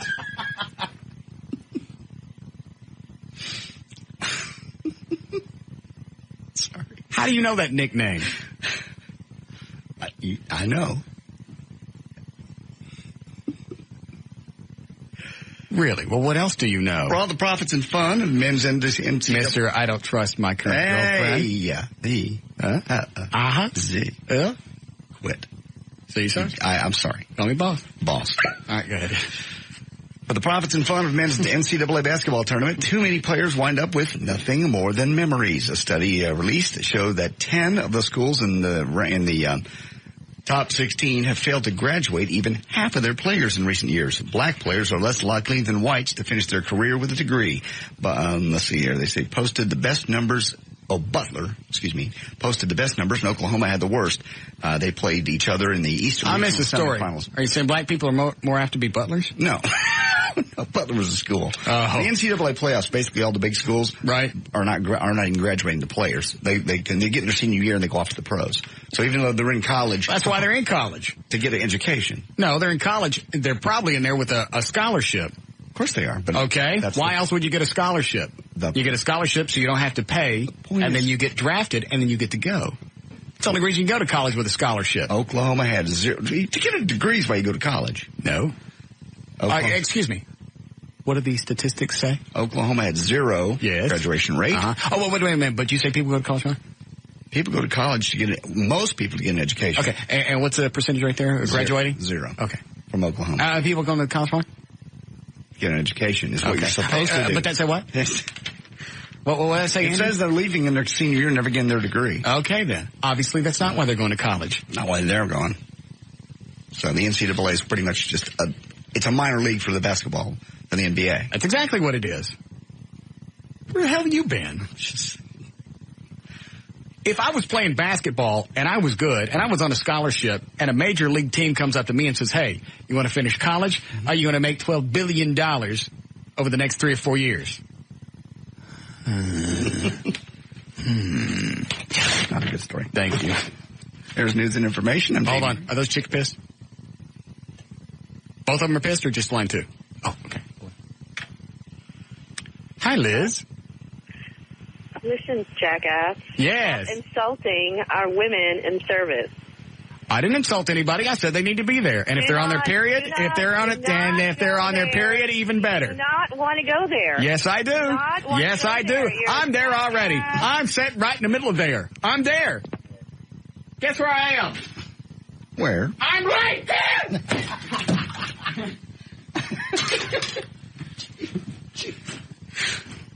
She didn't even stay on the phone. I know. I was ready to let her present her whole side. He was probably on her period. Yes. Today's period day. Yeah. Dan, let all women that are menstruating through the phone lines. If you're upset and you're menstruating, love to talk to you. Rub your string against the phone. Were you done? Here's news and information. I'm J.D. Ryan on Live 105.3, the Talk That Rocks, Texas.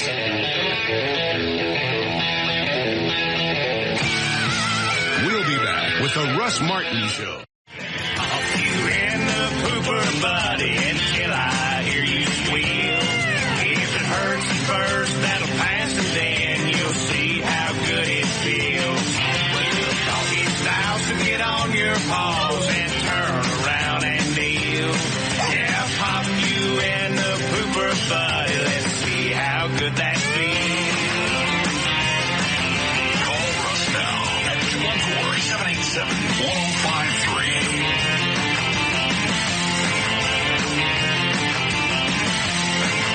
Can you see the video over here? Yeah. Somebody said, do you have the link? I have it too, yeah. Oh. They sent me a link of the MOB bomb, the test. There he goes. There he goes. Dropped out of the plane, heading towards the ground. God, Jesus.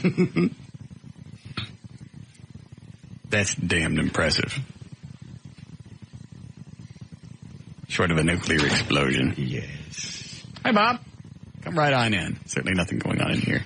Just watching TV. I was going to deliver you another copy of this memo, which was from 12/2/02 regarding saws to cut holes in the walls of the station and any device with a circulating sharp edge. I thought maybe you'd need a reminder after looking at the willful destruction of corporate property that I saw in the other room. A chair totally destroyed. And not totally destroyed. Yeah, what am I going to do? I mean, do I have to go to Siebert now and say, excuse me, we need to order a new desk chair for JD? Oh, what happened to the other one? Oh, well, we just sort of ripped it apart with a saw. That's great. Perhaps if you'd send Siebert down here, I'll apologize to him in person. He's not in here this afternoon. He's in the morning. Why are you so grumpy? Well, I've got a chair to explain. I'll fix it. I'll get him another chair. That chair's 100 years old. I'll get another one. You need some carbs. Well, I'm leaving you the memo just in case you forgot. Please read it over again. Thank you. Oh, look at this. CC, Siebert, and personal file. You put this in my personal file? Well, go ahead and put it in there. Go ahead, look at that anyway. Big. What? Nothing. I'm in trouble now. I got something in my personal file. Probably a lot of things in there. Actually, I like to see what the hell's in it. I think you can. Freedom of information. We continue to have problems on a weekly basis. I don't remember this memo. Yes. Are you sure? Yes. And it was in the old building. No, it wasn't. No? No. Yeah. Oh, that's right. It was after we drilled holes in the wall here into Rob's office. No. We continue to have problems on a weekly or daily basis with activities on the RMS that endanger the health and well-being not only our employees, but innocent bystanders as well. Last week's reckless activities with the rocket chair. Oh, man. I miss the rocket chair. Very nostalgic just saying that. Yeah. The rocket chair. Only to serve to reinforce my concerns about the safety of those who work around you. This isn't something new. This is a partial list of other activities which have endangered various people. Attacks on employees and guests of the station with real guns and blank guns. We never used real guns on anybody. There are a few people that we've waved real guns at. No, we shot the computer monitor in the studio with a real gun. Oh, that's right.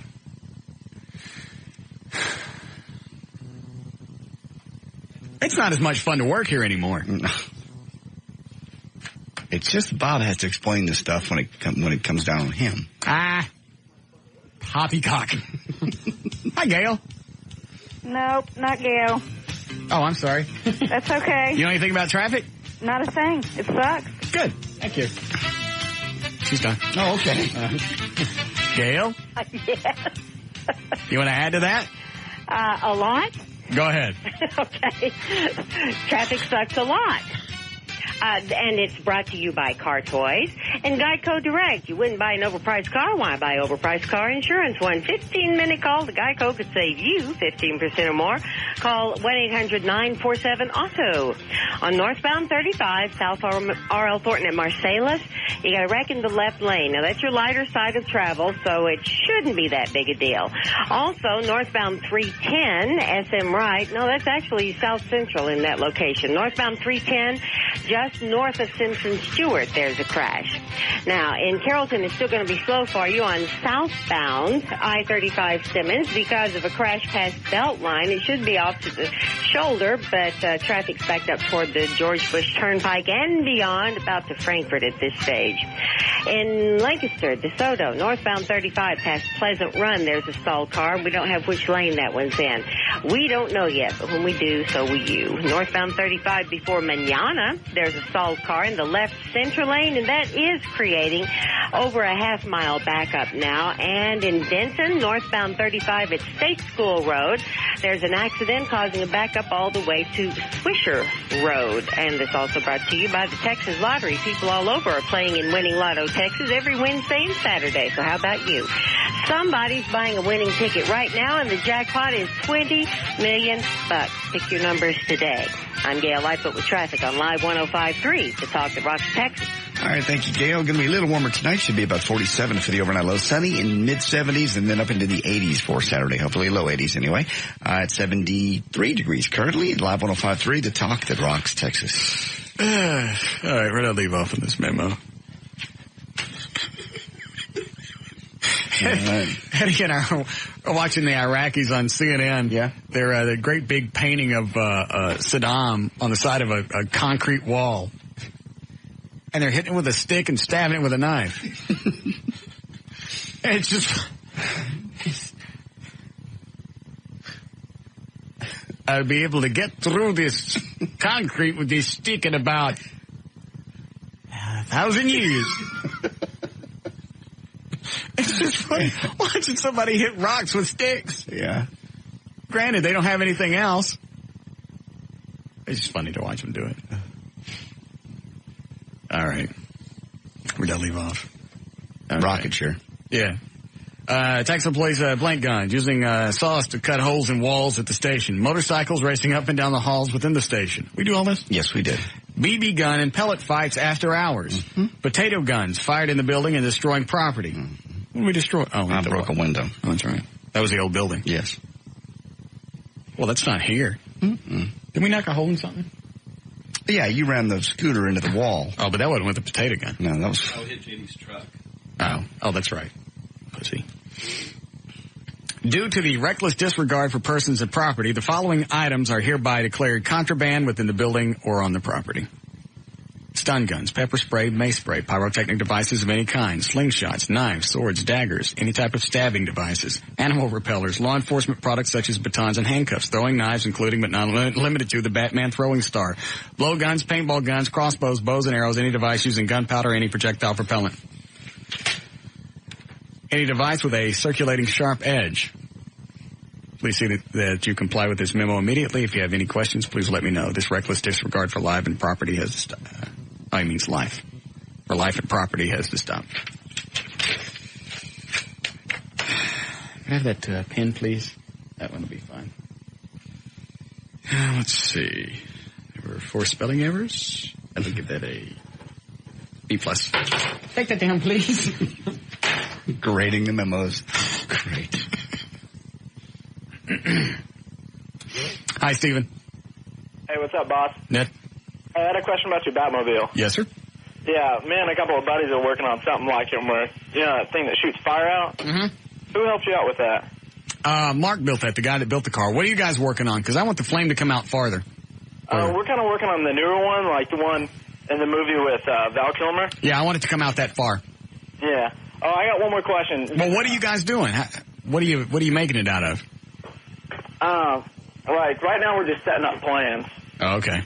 I have another question. Yes, sir. Did you get help with you? Oh. Thanks, Steven. O'Malley, will you please? He didn't know he was going to say that. You can see every time they sneak that through, O'Malley puts his hand over his head. That's okay. Everybody knows. Nobody knows anything. Have you addressed it with anybody? Yes, it's a bit. Is that what you told her? Yeah, it is. It is a bit. Well, then we could say what it is since it's a bit. Let's just drop it. But it's a bit. How about we do it next week? I'm busy.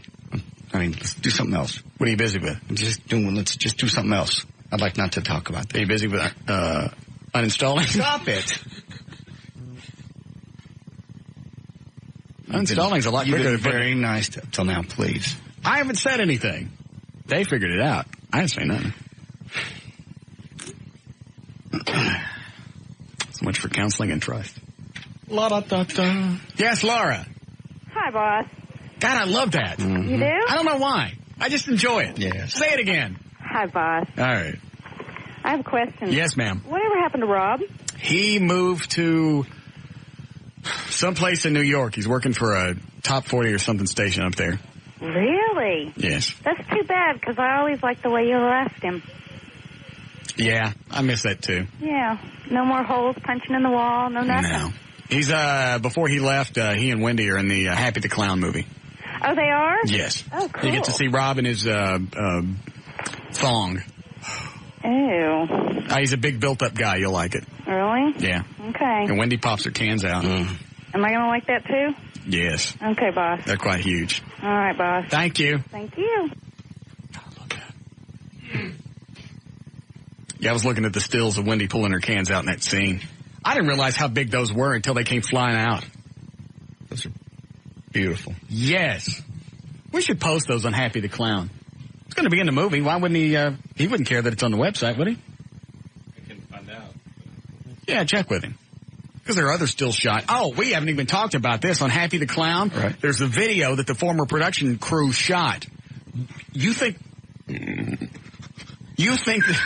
what was that? Made my nose run. God. You think we were making up the story about how bad the video was that they shot? Right. Eddie threw together, how long is it? 2 minutes? Yeah. A couple of minutes of the actual footage that they shot. All you got to do is watch it. There's no audio, right? No. Okay. But you get a feel for exactly what we were going through. Can you imagine if we shot the whole movie and then went back and looked at the footage and saw what we had?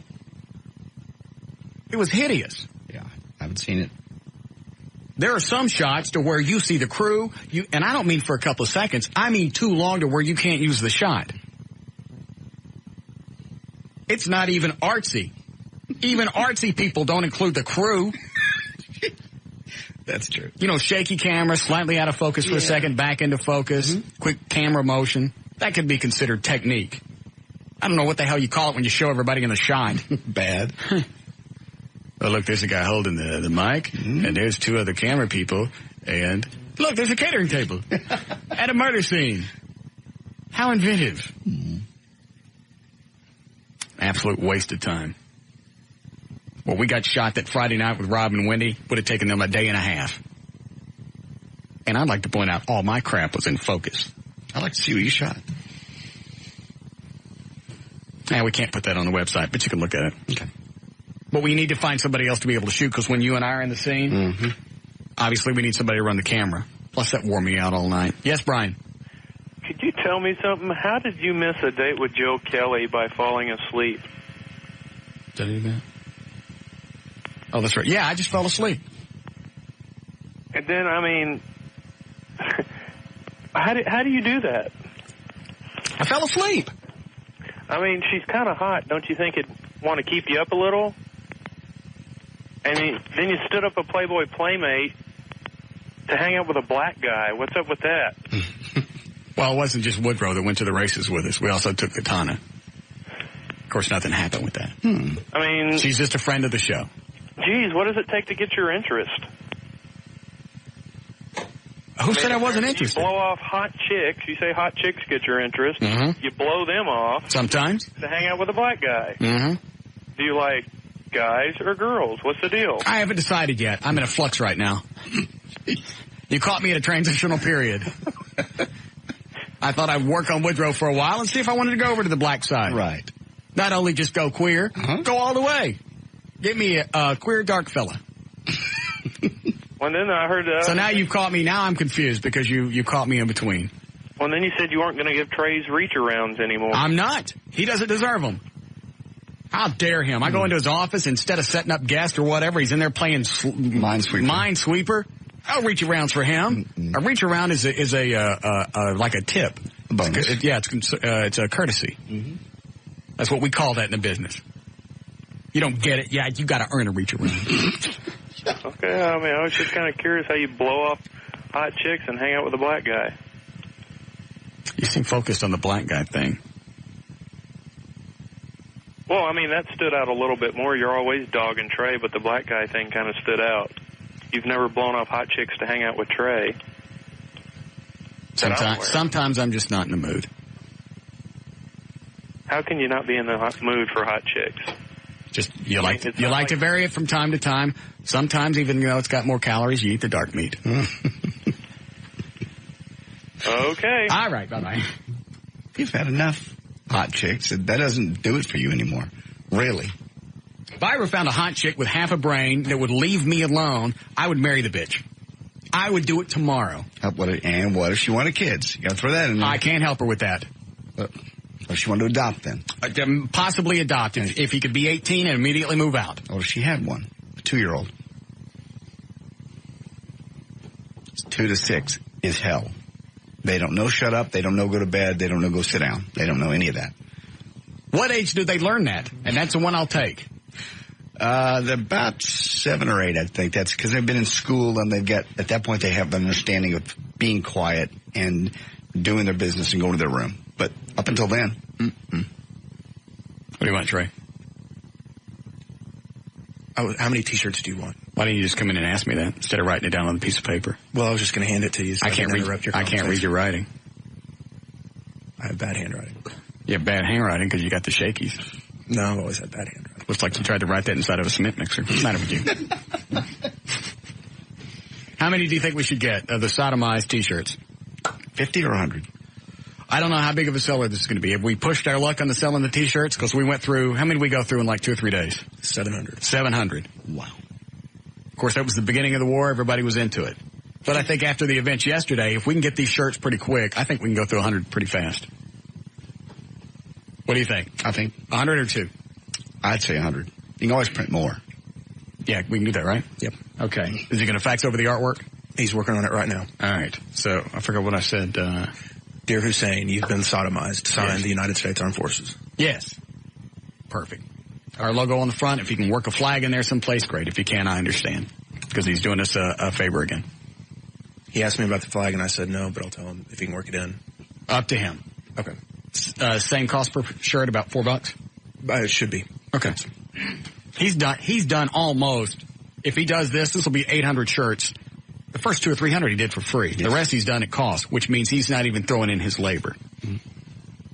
What's our website? CreativeCompany.com. Yeah. They've been very helpful. Raised a lot of money for the foundation. Thank you. Yeah, go with 100. How long before you can get them here?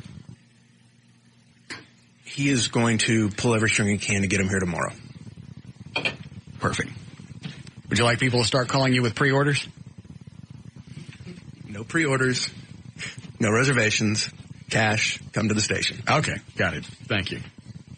Trey Trenholm. Fine producer. And a hell of a minesweeper player.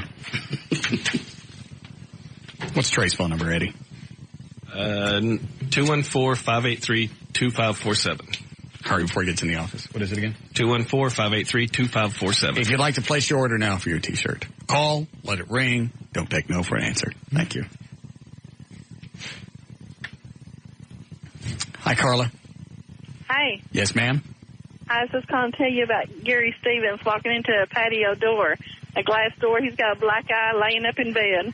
Wait a minute. Is this our Gary from Pleasant Grove? Yes, it's your Gary. No. Yeah. Oh, God.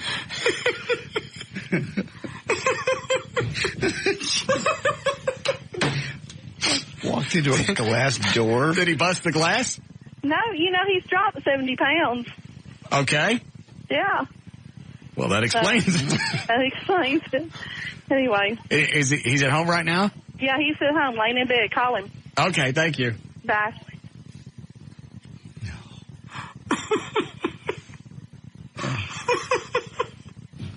Just when you think it's almost over.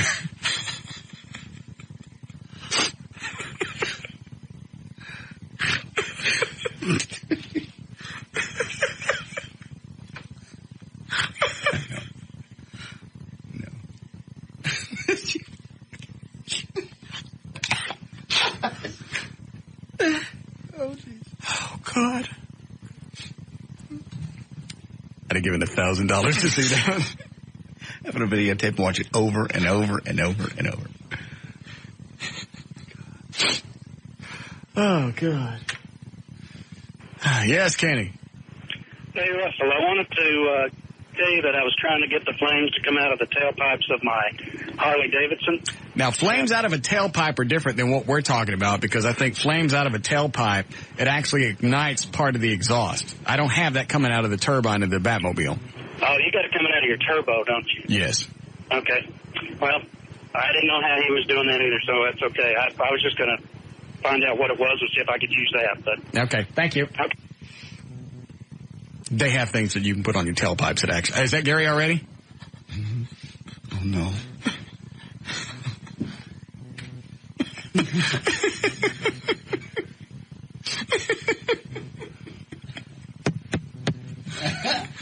Gary. Yeah. What are you doing? I'm laid up. What happened? I just walked flat right smack dab into a plate sliding glass door out on my route today. I thought the bag of quarters was bad, but this tastes the cake. But I'm not. This is. Did you knock yourself out? I almost did. I tell you, man, this is not the best next big thing. It's greatest moment. I'm the next, whatever you want to call, wussy, I guess. God, you sound so beat down. I hate to attack you right now. Oh, I'm beat down, all right. I got a black eye. My face hurts. I'm hurting. What, did it bust your nose? I busted my eye, man. I tell you, my boss fell out laughing. How did you actually bust your eye on a flat glass window? I walked into a sliding glass window, head first, black eye, bingo. And the next big thing is out for the count. Did you fall down? No, I almost did. I tell you, I'd walk around. One of the girls looked at me like, my God. You're lucky you didn't break. I didn't even see the door. They didn't have some of those slippery foot things on the glass? I don't know, Russ, but I just know I need you to send daisies. over one of your great girlfriends and give me a little TLC. Where are you right now? You at home or in the hospital? I'm at home, man. Thank God I'm not in the hospital. They didn't call the paramedics? No, thank God. All I know is losing 70 pounds came to my rescue. If I'd have been 306, I'd have went right. Yeah, you would have walked through it. Mm-hmm. I weighed 235, and thank God. Whose house was this?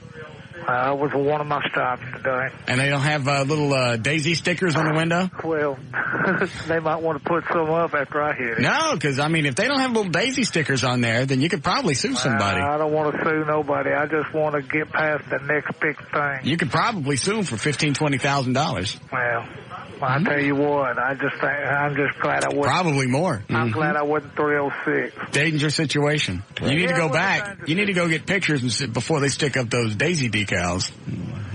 Well, I'm beat down. All right. This is worse than getting robbed at Joe's Crab Shack.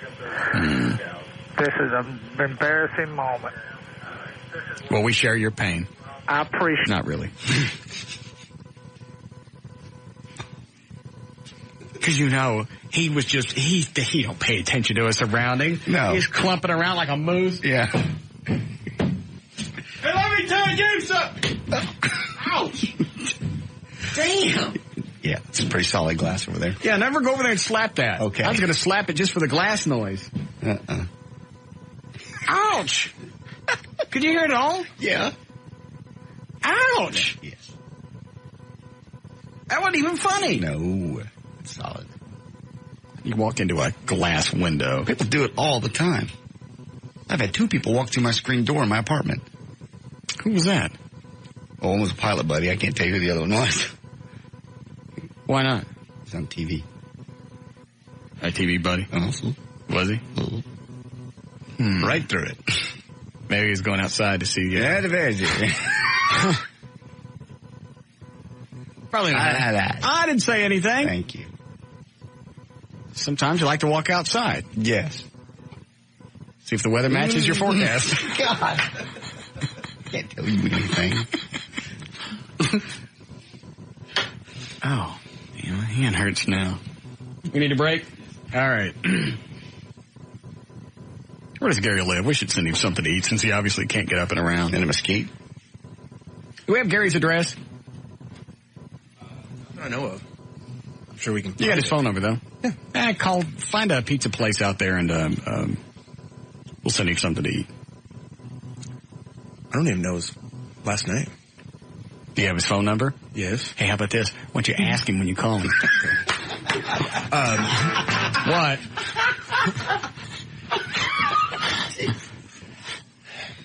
Oh, when you call him, find out his address, too. Because he probably knows it. Because evidently people misunderstood. The shirts are $14, not $4. Yeah, our cost is $4, and we tack on a $10 for the foundation. Right. People have been calling saying, I want the $4 shirt, so. No, we don't sell $4 shirts. I remember when you call Gary, he probably knows his last name and where he lives. Ask him both of those. That's a good boy. I'm beginning to think you're right. What? You stupid.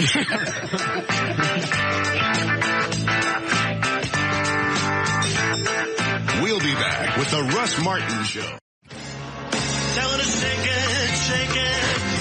that healthy butt. All right. Baby got back. 532, J.D. Ryan is here. Eddie Boyd, Dan O'Malley, Trey Trent, Home, Gail Lightfoot with traffic. I have to get that CD. I don't know who it is. David Stone's the one that found it and stuck it in there. Okay. Well, I got an email that says somebody already has the sodomized shirts out. I didn't know that. So? I'm going to do it anyway. Yeah. I don't give a rat's ass. Do they have a So what? I'm slow. It took me 3 weeks to come up with the word sodomized. I'm going to do the shirts anyway. They got no way to advertise them. Yeah. You do. You see this email about some chick? They want to have a filled truck for the troops rally, and they want to do it Saturday, and they want us to set it all up between now and then. This Saturday's the 12th, isn't it? Correct. Yeah. 2 days. Says, hello, my name is Kelly. I'm a student at Plano. Ooh. Quit it. Ooh. Plano East. Yes. That's the good ones. Is that the good ones? That's the good ones. Yeah. Ooh. Plano East. Okay. I should rethink this. There's nothing we can do that short of notice.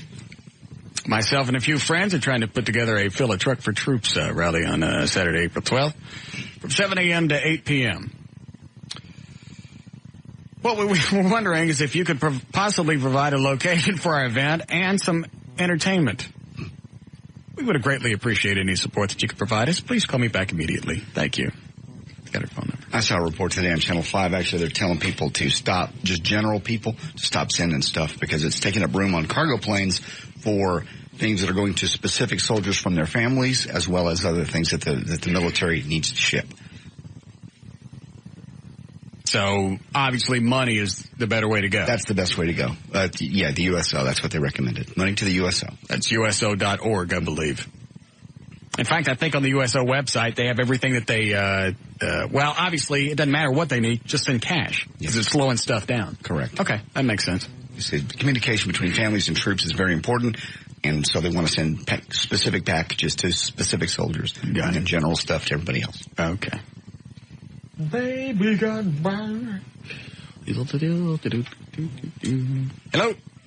Hello? Yes, sir. Is this 105.3? Yes, sir. Okay. I was just wanting to talk to Russ. All right, what would you like to say to him? He's very important. I just wanted to run an idea pass him on a T-shirt. As far as ambushed. That was from the first war. Ambushed? The other bush, yeah.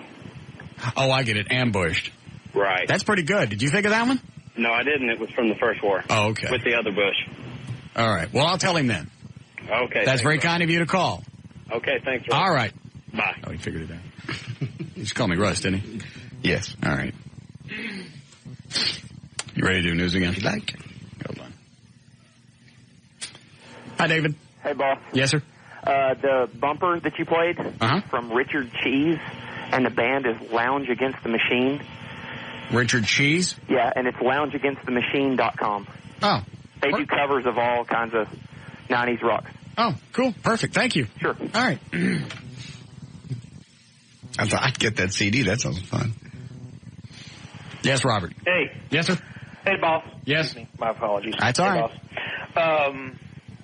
I was listening earlier when you were talking about the people in Hollywood and how they need to keep their damn mouth shut and mind their own business because nobody cares about their opinion. And it kind of got me riled up again. But I was wondering, do you think possibly the Reverend could say it more eloquently and more succinctly than any of us could? Might the Reverend have a sermon on this? What about Hollywood shutting up? Uh-huh. I kind of did that yesterday. You didn't. The Reverend didn't. But you're talking about when I was telling Hollywood shut up and get out? Yeah. Yep. There's a certain flair the Reverend has that.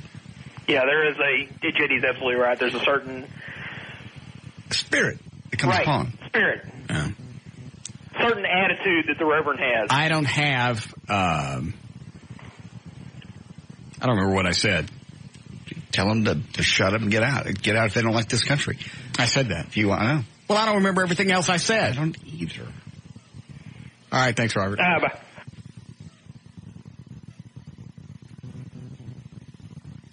You have the show? You have the part from yesterday?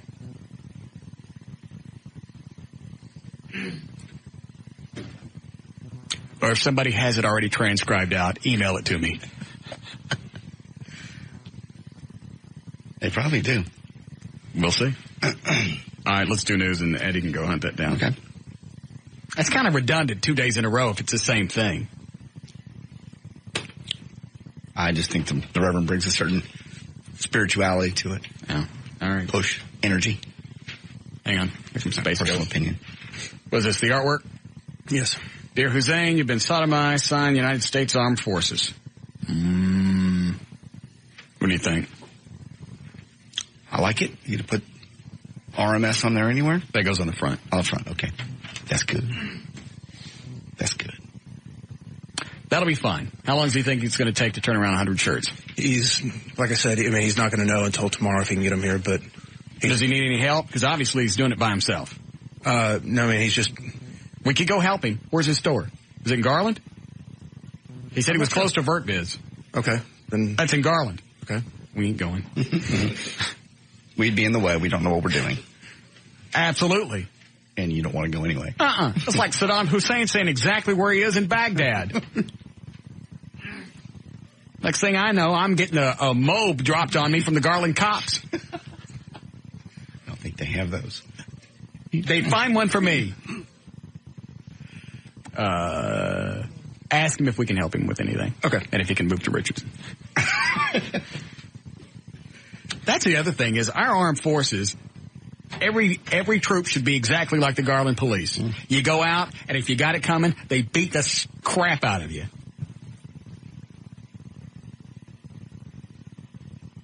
I have the utmost respect for the Garland Police Department. Yes, we do. I won't speed through Garland. I certainly would never hold up a store. Would never break any law or anything. Wonderful city, wonderful place. It is. Ain't nothing like being scared of the cops. I'm not the one that started the rumor that they wail on you when you go through Garland. No, that's a running thing with police departments around North Texas. It's a running joke. Quickest way to Parkland is smarting off to a Garland cop. That's it. Maybe you could toss the shirts into Richardson and we could work on them. Maybe throw them back. Yeah. All right. You ready for news? If you'd like to. Here we go. Okay. 540, J.D. Ryan's on the thing. Oh, thank you, Russ. All right. Stark reminder, the war is still on. U.S. troops skirmished with bands of Saddam Hussein's loyalists in part of Baghdad today. Suicide attacker set off a bomb, wounding 4 Marines, and Iraqi artillery shells apparently hit an Army-held compound. That's all happened today. On the local scene, the parents of a Bennigan's waitress killed when a group of customers allegedly struck her with a car while running out on their tab now have sued the restaurant. Jennifer Sanchez. Why the restaurant? I'm about to tell you. Her parents allege that the restaurant penalizes employees who fail to pursue and confront non-paying diners. Sanchez died January 3rd after she tried to get a license number of a customer who ditched a $131 tab at the Bennigan's restaurant in Irving. Their lawsuit says negligence to Bennigan's and his parents' companies, which is Steak and Ale of Texas, led to the death of their 20-year-old daughter. No, the death led to the fact that the chick backed over. I seriously doubt that. I don't know their company policy, but I seriously doubt in this litigious society in which we dwell that anybody's going to go, hey, somebody's walking a ticket, you go get them. You go confront them. They may say, get the license plate number, but who knows that some nut's going to back over you.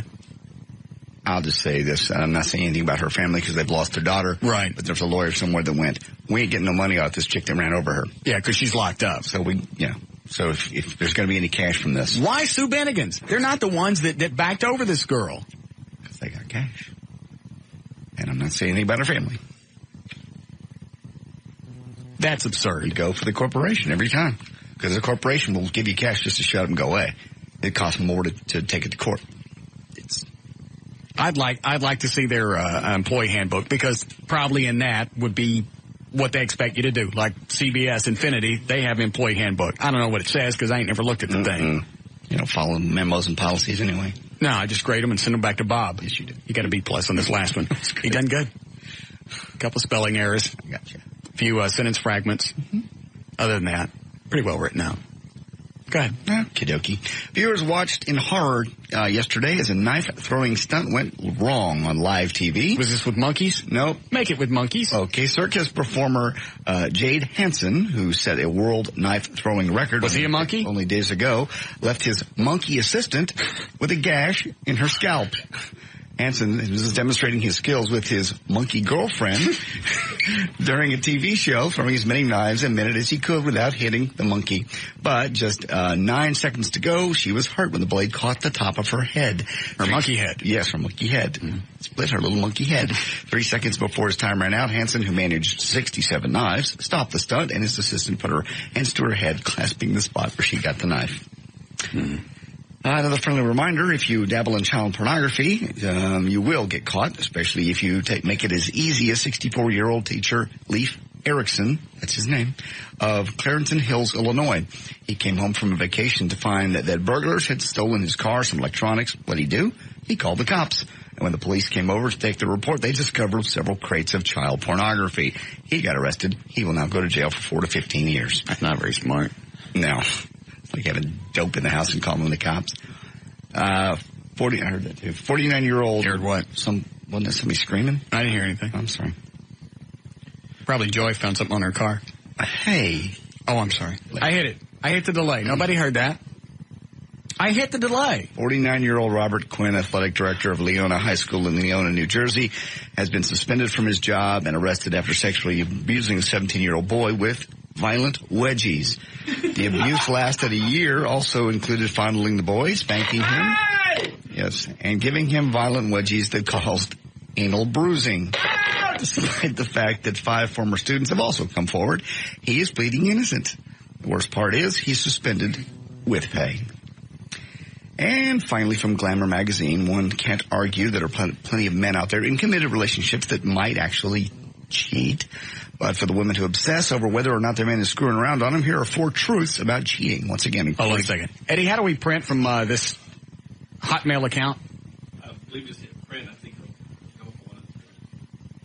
Print. Is that the one, the HP LaserJet? Yep. All right. Somebody sent me the transcription of the thing yesterday. It says here that they're sending it to their son on the, hold on, where'd it go? Bill Troops, thank you. The VFA 201, the USS Roosevelt. They were going to send the text to him. So they have it. All right. I'll print that and perhaps I'll do it. Okay, ladies, if you're worried about whether your man's cheating, here's Glamour magazine's tips as to determine whether he is or not. Number 1, cheating isn't a spur-of-the-moment thing. In the case of nearly all male cheaters, there were months of buildup that led to the first time he strayed. Maybe he was feeling alienated from his wife or his girlfriend. Mm-hmm. Maybe he just lost touch with her. No. Each one of how many points are there here? 4. Each one is strange. The answer to each one of them is strange. The availability of strange. It's got nothing to do with time, place, availability. Strange. Well, the availability of strange. Mm-hmm. But if you're going to get some strange, and it's on a hot chick, I don't care how long she's been standing around. Is she ready to give it to you now? You ready to take it. She come in the room right now, 30 seconds? Right. I'd like for you to have some strange. You take it. Wouldn't you? I would hope to think. You could hope all you want. You know the chick that was going to play my love interest in Happy the Clown? Yeah. All right, if she came in and she's wearing nothing but a little bitty bikini, tall chick, looks hotter than Jane Seymour. Yeah. Great big fake hands. Beautiful. If she was just to walk in and take the very bottom part of her bikini and just pull it to the side where her baloney hangs out, wouldn't you? I'm in enough trouble. Wouldn't you? I'm in a lot of trouble. Wouldn't you? Yes. Okay. You ain't as much trouble as, from what I've seen, it's what you're already in. I know. Number 2, there are warning signs. If you've ever cheated on a boyfriend or girlfriend, you know somebody that has, then you can possibly think back to and agree that you or your cheating friend became untrustworthy long before you were unfaithful. Guys will start distancing themselves in advance of cheating, telling little lies. Maybe he told you he stopped smoking. You found a pack of cigarettes in the car, that sort of thing. If you catch him in a series of lies, have the talk before it gets ugly. What do you mean? That's what I'm just Glamour magazine. That's what they say. Sit down and talk about the cheating. And I think there's, I don't know what you say because you're going to deny it, especially if you hadn't done it. Even if you thought about it, he's not going to say anything. Do you have a sandwich while ago? Yeah, why? Did have mayonnaise on it? No. Well, what's this crap on your lip right here? Oh, I don't crap on my lip. How did I know you had a sandwich? I don't know. Did you blow somebody in the hole? No. Quit it. Number 3. No. No. Somebody asked me if I blew somebody in the hall. I'd be a little more adamant. Go ahead. It's not that she's hotter than you either. The first thing most women wonder about when they find out whether they've been cheated on is whether the girl was hotter. It's not about that. Think about it. It's practically unheard of for a guy to cheat on his wife or girlfriend just because the other chick is hotter. What? That's what it says. Sure, that may sometimes play a part in the decision, but it's never the only reason. For many guys, it's exciting to be with someone who isn't aware of all their shortcomings and insecurities. And finally, cheating is sex. What was the eyeball thing for? I don't know, eyeball. You read that last thing and you gave me the Marty Feldman look. Nothing. It's just most of your relationships recently have been very casual. And you don't have to put up with their stuff and they don't have to put up with yours. Absolutely. Those are the best type of relationships. You move on from chick to chick to chick. I'd rather it not be that way. I was going to say, you've said you'd like to settle down. I'm 42.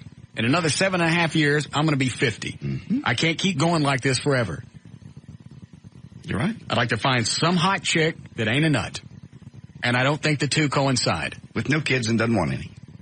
Yeah. I really thought Dr. Natasha was going to be the perfect chick for a while until she came in 2-3 days ago and said, I'm going to have a baby at 37.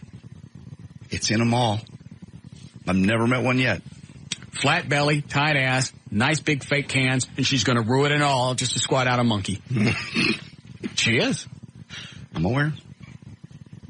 And finally, cheating sex is not more exciting than faithful sex. This is Cosmo. This is glamour. Whatever. This is something a lot of women just don't understand, but it is the truth. Usually sex with side... Wait a minute. Did you say cheating sex is better than... Cheating sex is not more exciting than faithful sex. Yes, it is. Just reading it. It's a taboo. Usually sex with side action, even if it's good, is not very enjoyable because the guy feels so bad about it. In fact, most guys, it's not even the sex that is exciting. It's the, it's the lead up to sex. It's the build up. That's why, and that takes us back to why he's cheating. In the first place, he likes the build up because he's getting his ego stroked by his mistress. Believe it or not, the stroking of the ego is more powerful than the stroking of... It is not. What an absolute crock. It's some poon on the side. That's all it is. It's nothing more. And guys can do it, not have an emotional attachment. I don't know who wrote this. It doesn't say. But that's what they say. Taboo sex is much better than normal sex. I can go with that. Of course you can. And you have many times. I have not. Yes, you have, taboo man. No, I have not. Yes, you have. I've done a lot of crazy things. That's true, but normally with my partner. Or your neighbor's partner. No. Are you just trying to ruin my weekend? What is today, Thursday? Yeah. Yes! Thank you. She's not getting away to a bed and breakfast this weekend. Please don't screw it up for me. Why are you going to bed and breakfast? Just gonna get away. Just have a nice... What are you getting away from? Your problems? No. Pack up your overcoat? Just put on a happy face. I just like to have a nice quiet weekend. We've had my kids in town and... So you're going to bed and breakfast? Her kid and everything else. Where are you going? It's up in McKinney. Really? Yes. Okay. Why? No reason. Don't mess this up. I've waited. It's been 6 weeks since we've had no kids. There's no way for me to know where you are unless you give me the receiver. Damn it. Why do you think that's so funny? I didn't say anything. Nobody knows what that means. There's news and information. On Live 105.3, I'm J.D. Ryan. The talk that rocks, whatever.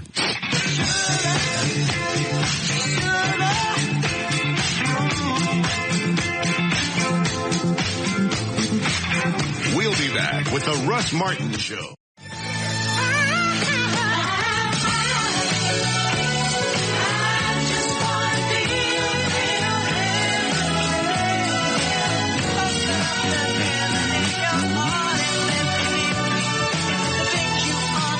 You did it legal, yeah? Okay.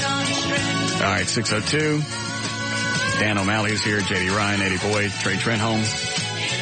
Oh, let's do traffic here. And a lovely Gail Lightfoot with traffic. And thank you very much. Northbound on Central before Knox Henderson, somebody's car broke down. It's in the right center lane.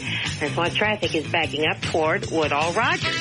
Now, on eastbound Woodall Rogers, you've got that right lane closed. That's a road work thing that's going to be going on through Tuesday of next week on southbound 35 Simmons, just before I-30 in the Mixmaster. I reckon the two center lanes has got traffic backed up all the way to Mockingbird on I-35, and it's also got 183 backed up to Regal Row.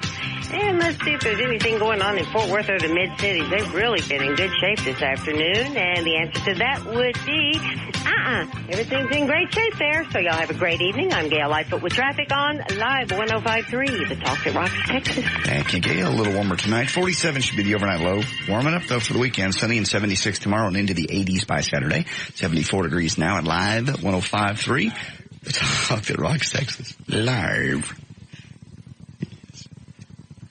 Why is it so much fun? I don't know.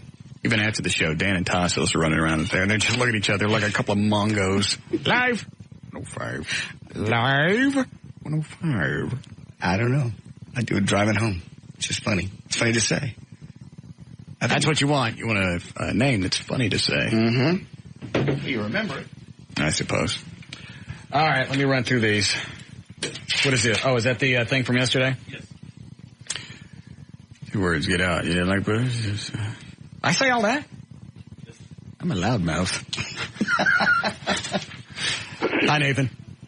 Hello? Yes, sir. Yeah. Hey, I got a deal for you here. I got about an 800 horsepower Mustang race car that needs your logo on there. Thinking about getting your big fat head cartoon character painted on the side of it with you doing that wheelie in that Batmobile. Where do you run the car? Anywhere. You don't Kennedale. Oh, okay. So you run it at a racetrack. You're just not out dragging. Oh, no. Be a lot of people seeing it. 800 horsepower? Yeah. What's in it? 800 horsepower. 351 motor. Got a little bit of nitrous on it. We can add about 1,200 horsepower if you want to. Oh, I don't care. You add whatever you want to. Yeah. I'm not the one flying with you. No, you're going to be driving it. No. What I have now is more than enough. In fact, it's probably too much. No, you need to get your car, your Batmobile out there on that drag strip, too. Where, in Kennedale? Yeah. There's a track out in Denton. It's not that far from... I don't know. You talk. I don't say anything. I got to go. Hey, there's a racetrack right out by your house. I got an email 2 or 3 days ago. Hey, we do a lot of work on houses and stuff right where you live. We've never said, as far as I know, on the air where you live. No. Doesn't really make any difference, but I'm not going to go out of my way to tell everybody.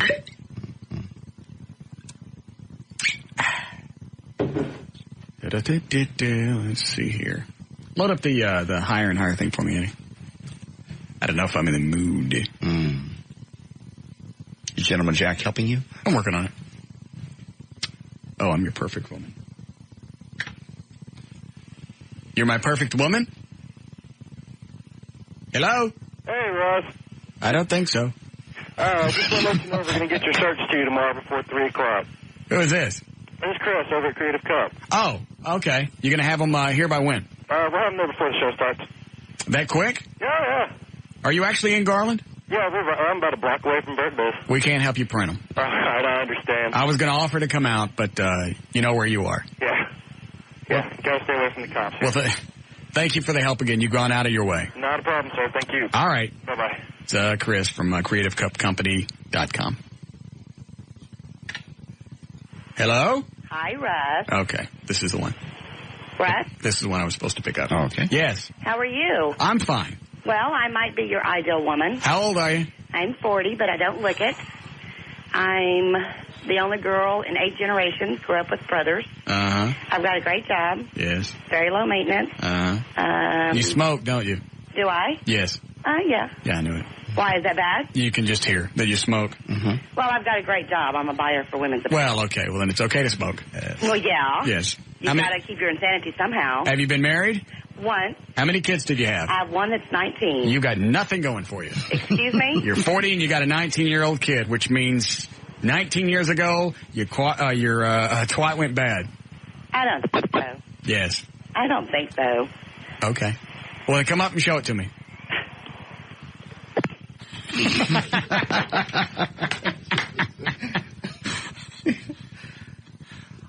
Yeah. I gave her the benefit of the doubt. You certainly did. Let me see it. More than generous. If it's not as hideous as I've imagined. You know, actually, there's an upside to this either way. If it's too hideous for me to have sex with, we can give her a part in the movie because we still got that scene for the monster clan. Yeah, we do. Yeah. Casting. Yeah. Well, I wouldn't want to have sex with you, but have you ever thought about doing horror movies with your clam? That didn't go the way she wanted it to, I don't think. You're a perfect woman. You're 40 and you got a 19-year-old. You better hurry up and get to the point.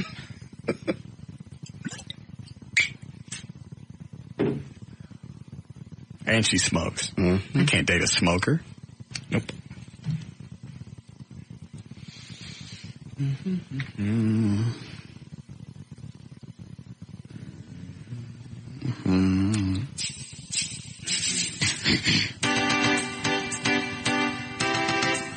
Stop dancing, you look queer. I like it. Not yet. Where am I here? Yes, Alan. Hey, boss man. Yes, sir. Did I hear you right? Are you getting a second Batmobile? Yes, sir. Okay, how much? How much what? How much will it take to ride in one of those? Oh. Give it to Operation Guidance. I never thought about that, auctioning off rides. $20. It's not a bad idea at all. I never, let me think about it, I'll let you know. Thank you. Thank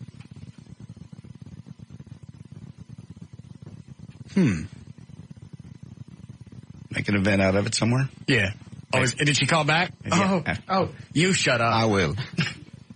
Hi, Tammy, I miss you. You know what? You're so rude. Why? Because No. your insecurity. I am is not. My insecurity about what? You're 40, you got a 19-year-old So kid. what? Good God. Nobody could even imagine what you're... First of all, you can't say that on the air. Second of all, when you get older, your weenie still looks the same. And plus, I didn't have no kid come out of the end of my...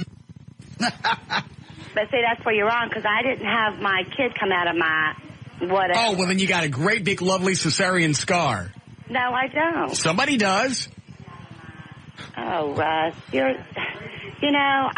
called in, tried to be nice. And I was nice to you. I said, bring your cooch up and let me see it. Let me see it. Let me see it. Let me see it. Bring it up. Let me see it. Your words. Then you will eat your words. I have a sneaking suspicion I won't. Well, I'm glad you're so perfect. No wonder you're single. I'm single because I choose to be, not because I'm 40 with a kid. Nobody wants me. You are a used car on a lot. Nobody wants you. You've been sitting out in the sun for 6 months with "We tote the note" on your face. You don't. Yike! What? That was pretty cold. That's what she is. 40-year-old, 19-year-old There are kid. exceptions. There are exceptions. She ain't one of them. Okay. The smoking thing's not going to help her because it's going to dry her skin out. Right. She already sounds dried up. Mm-hmm. Please.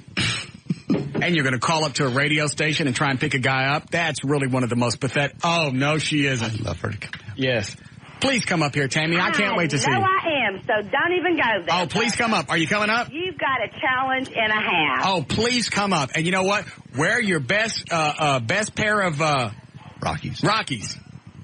Okay, do you want with or without underwear? I couldn't care less. That's up to you. Whatever you think you can wear. Because real women do not wear underwear with their Rockies. Well, that's up to you then. Good. I just don't want your sandwich running down your legs. I mean, I just started listening. I understand that. I understand, and we're happy to have you as a listener. Please bring up your baloney and let me look at it.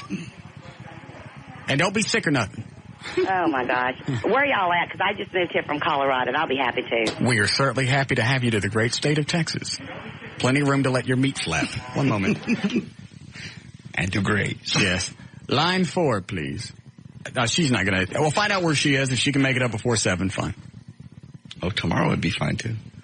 I'd love to see this one. Yeah. Every time that the more adamant they are, if they call up and went, you know what, I may be your type, I might be hot, I really don't know.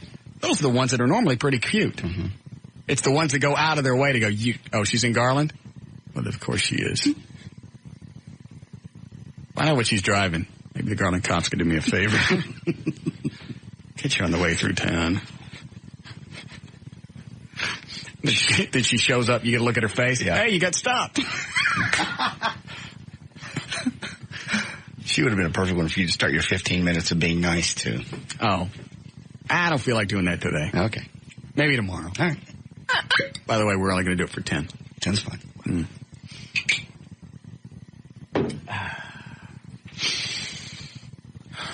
I'll take this, and then I'll try this sermon. Yes, Grant? Well, that's a hard act to follow, but I'm going to answer your question anyway. All right. I work at one of the finer stereo and electronics emporiums here in town. Yes, sir. And over the last few days, I've sold at least a half dozen XM systems. You say FM or XM? I'm sorry? XM? Yeah. Okay. XM. And I sold another one today. And every one of them I sold them is because they told me that you're switching to XM. Is this true? What's the word? I never said anything about it. Yeah? I think I've shown an interest in XM. I have no idea how the company's doing or how quickly they're growing or if they have new investors or they've hit their quarterly projections. I don't know what you're talking about. Never call me again. Where is this coming from? Nowhere. It's just radio shtick. I'm just making it up. There's no interest by XM to have the show on their satellite system.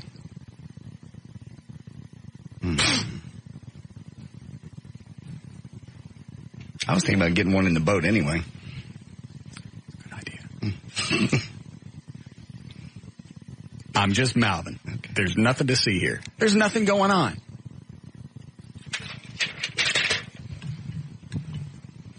If people are buying XM, it's got nothing to do with me. Well, you have been talking. That's all I've been doing. I'm just thinking out loud. Okay. I told you, I got a contract. I can't go anywhere within 150 miles of Dallas-Fort Worth. Mm-hmm.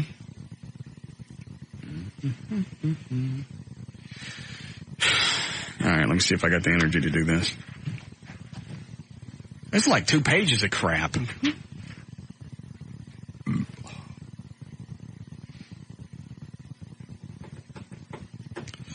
right, I'll give it a shot.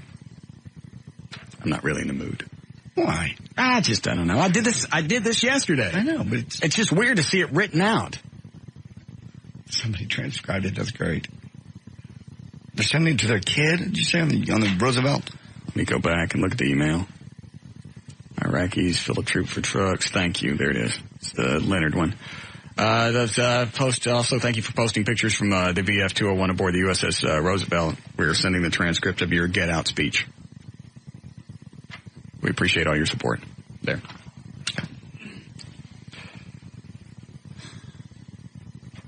All right, put her on hold. I'll take that before I do this. Yes, Lisa? Yes. Yes, ma'am. Well, you probably should watch out because her voice sure sounds like she's a lot older than 40. I just think she's been smoking and drinking for probably 20 years. At least. But And I don't think chicks realize if you smoke a lot, you get those beehole lips where you get those lines going directly towards the center of your mouth. Yeah. And I ain't kissing no beehole, even my own. I don't care how hot it makes me. What? My weekly salad toss? Yes. Came by yesterday? Yes. Was doing the salad tossing action? I was overly aggressive? No. I hit my own face. Oh, Jesus. Oh, that's nasty. That's what I said. And she couldn't figure out because you scream? Yes. Yes. Because she's down totally at the other end of me. Right. And I got my legs up like I'm in a stirrup at the doctor. Mm-hmm.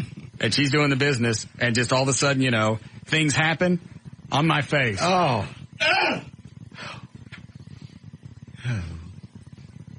And she couldn't figure out what the hell was going on. And I'm pointing at it as I rolled over and wiped it on the carpet. I can clean a carpet. I'm not having that on my face another half second. Oh, man. Even your own. Yeah, I know. All right, who floated one? I did. I'm sorry. You know what? At least I tell you guys now. I'll warn you if it happens again. Do I have time to do this, Eddie? Do I? Yeah. Here we go. All right.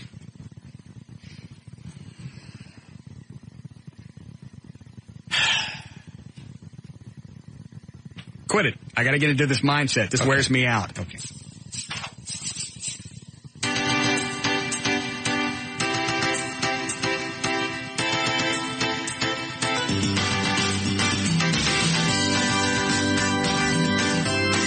Nah, I don't feel like it. No. We'll be back with the Russ Martin Show.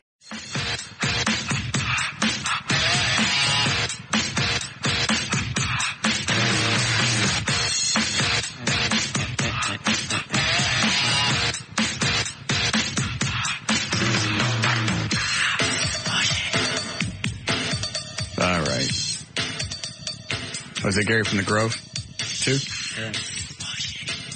Hi, Gary. Hey, what's up? You feeling any better after running into the wall? No, I'm not. What does it hurt other than your eye? Oh, all over. Did you bust anything? No, thank God. How fast were you walking when you ran into the wall? Faster than Cooter Brown. Faster than a what? Faster than Cooter Brown. Cooter Brown. Hold on a second. Is he fast? Yeah, he's very fast. Oh, that probably hurt me. Yeah.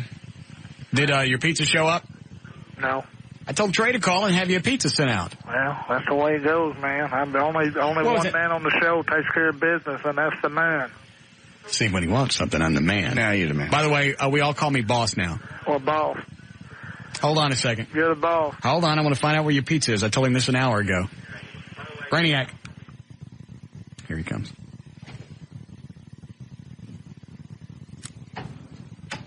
Where's Gary's pizza?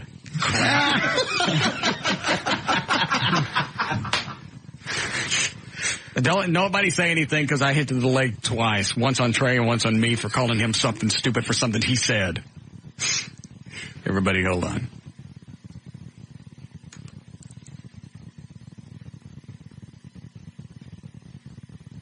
All right, the delay's back. All right, there's a place over by him that he told me to call. Okay. They won't take a credit card over the phone. Why not? They can run it. They said you have to show it an ID when you get to the house. I told them, I said, I've got a sick friend trying to do this. Got it. They wouldn't do it. Mm-hmm. Called another pizza place. Yes, and they won't deliver to Pleasant Grove. Why not? I called 2 different locations. Well, why not? I gave them that. I gave them the address. They go, sir, is that in Pleasant Grove? I said, yes. He go, we don't deliver there. Gary, nobody delivers to you in the Grove? I don't know, man. Hold on a second. Did you tell him he was white? Stop it. What? I don't think it matters. I don't think it matters. Why? You know how, like, you won't go through Garland? I think that's... I don't think it's the same thing at all. Because you go through Pleasant Grove, they take all your crap. Right. They beat your ass and take your crap. Mm-hmm. Garland, you get your ass beat, but you get a ticket. Oh. Nobody will deliver to his house? The one place that would, they won't take a credit card over the phone. And I explained to the girl, I said, got a sick friend, he can't get out of the house. How about if you call him back and just tell him we'll plug him? That'll pay for a pizza. I tried that. They don't know the show? It was a stupid young girl working the phone, and I asked for a supervisor. He wasn't around. Oh. I mean... All right. Sorry, Gary, we tried. Man. It's bad. You win some, you lose some, and some get rained out, but I'll tell you what you can do for me. Mm-hmm. You can just get me to come down to the station, get one of your hot chicks, a big old kiss. That would help me a lot. Somebody calling on your other line? No, I don't know. I got to talk to the boss. I ain't got time. Oh, see, I'm the boss. Whatever the boss says, you got to do. Okay. Well, I'll see if I can get somebody to come out there and give you a rub down. How about that? Well, I'll tell you what, make sure it's got blonde hair and blue eyes. You're in Pleasant Grove. I wouldn't get too picky. Better not be no cotton-picking man. I'll kick your... Oh, now you're going to kick my ass. Well, I don't play that guy. Okay. I like them blonde hair and blue eyes. I'll get you somebody blonde. Oh, yeah. Okay? She may be a little dark-skinned with a gold tooth, but you'll have to accept that. They wouldn't go into the Grove at all? No. Did they say why? No. They just said, sir, we don't deliver to Pleasant Grove. Is it not in the delivery area? I called one store. Yeah. And they said, we don't deliver there. Try this location. It's closer. Okay. Tried that location. They said, sir, we don't deliver there. So at first I go, well, do you know a store that does? And they said, sir, we don't deliver to Pleasant Grove. Go give me one of the phone numbers. Give me the one that's closest. How close was it to Gary's house? What's their normal range? 5 miles? Yeah. 5-7 miles. Because if it's not within the range, I want to know. I want to actually hear. I want to hear them say it. Okay. We don't go into the Grove because it's scary. It's still light outside. That's what I was going to say. Yeah. Now, if they was scared to go after dark, I certainly would understand that.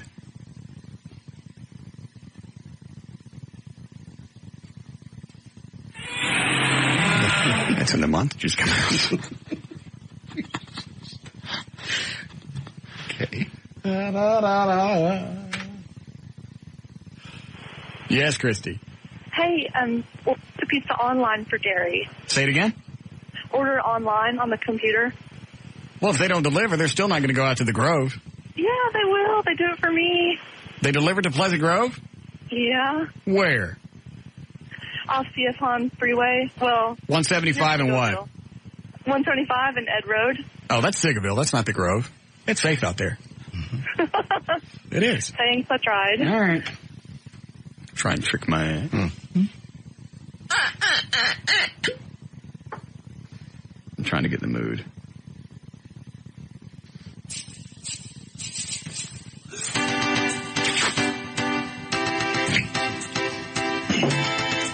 See if I can't help here.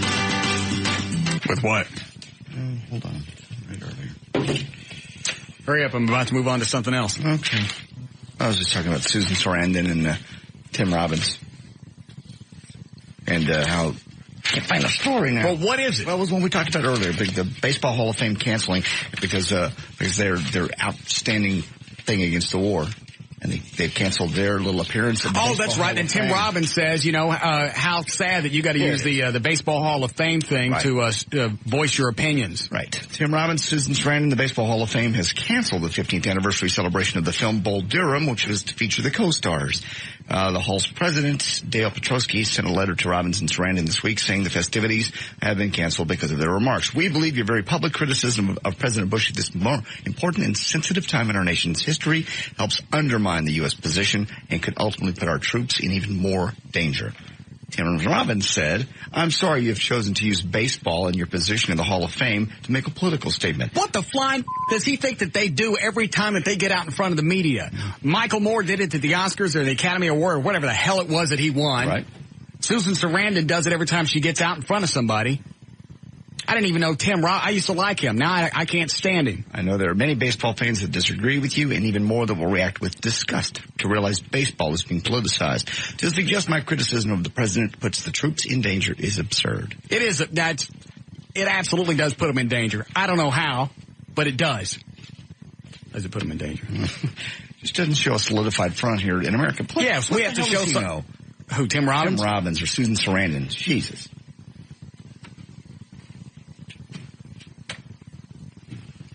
Yes, sir. Hello? Yes, sir. Yes. My name is Master Sergeant Sagasser, and I'm with the 136 in Fort Worth. Yes, sir. We have about 350 troops that are deployed right now. Yes, sir.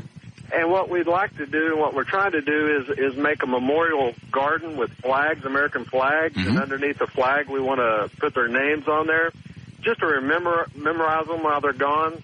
And then when they do come home, we give it to their family members to give them to them when they come off the plane. Okay. We're having a hard time coming up with the cash to come up with these little flags. They're about 8 by 12. Uh-huh. And it's going to come out of our pockets. And I was just wondering if we could find some listeners that might help us out with this cause. Now, you're talking about just little inexpensive plastic flags? Well, when you say 8 by 10, you mean 8 by 10 inches? Yeah, 8 by 12 or so. I know there's a couple of companies here in Dallas-Fort Worth that make those, the Betty Ross Flag Company and a few others. But I've heard of them. We need about 350, and it's coming out of all of our pockets, and we're just having a hard time raising the money to do it. What do you figure they cost a piece? Probably about, I think by the dozen, about $12. So they're about $1 a piece? $12 a dozen. So $1 a piece, $1.50 a piece. Yeah, it's about $1.50. Maybe $1. Yeah. All right, so they probably run $1 a piece. Right. All right. And you need 300? Yes, sir.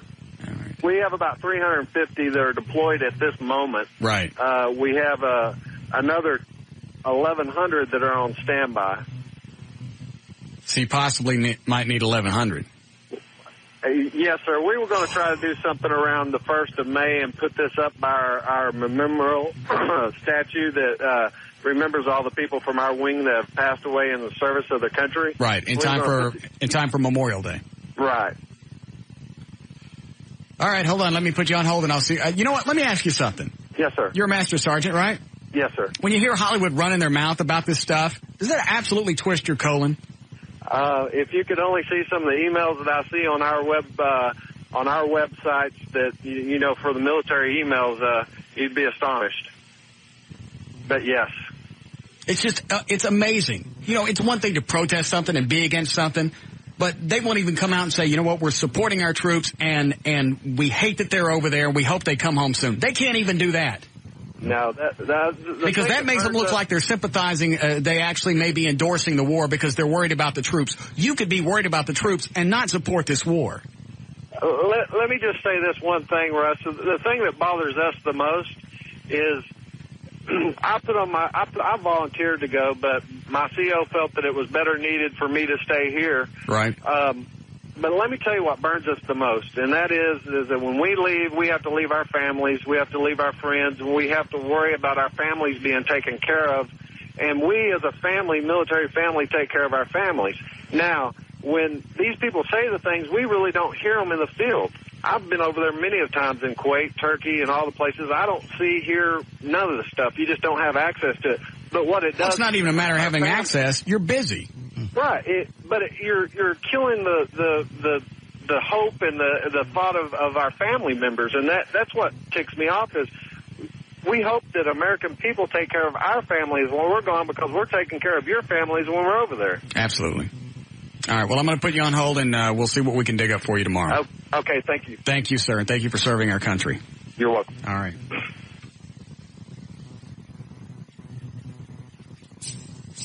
Now I'm ready.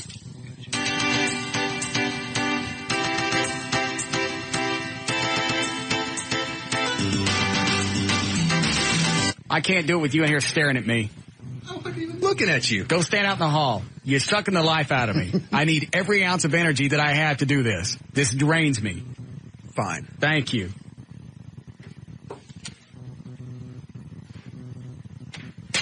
Bloodsucker. Love you. He's just standing there with his hands in his pockets with pasty skin. Let me get him a cape.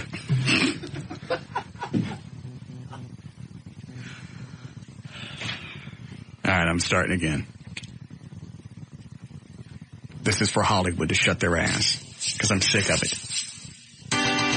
Nobody gives a rat's ass. What the hell did you think?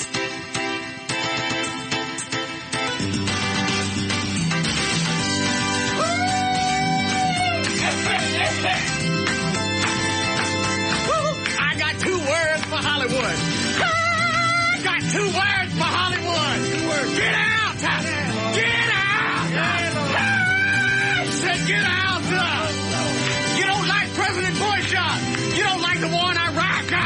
You don't like our domestic policy. You don't like our foreign policy. Get out! I said get out!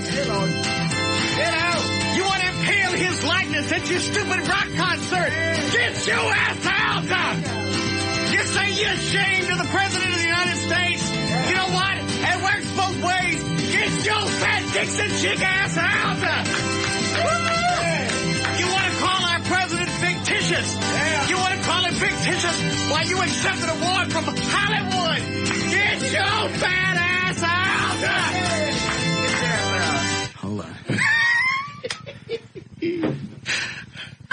Mama.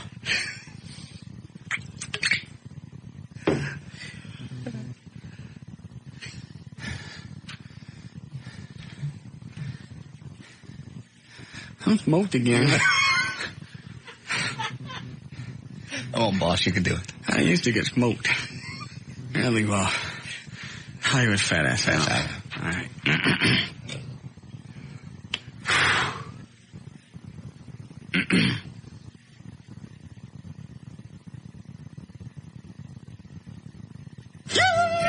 Want to do a protest song, and then we find out that you ain't voted in 12 years? Get your dreadlock ass out! You don't want to support our troops, You don't want to remember the troops of the people that go out there. Hold on.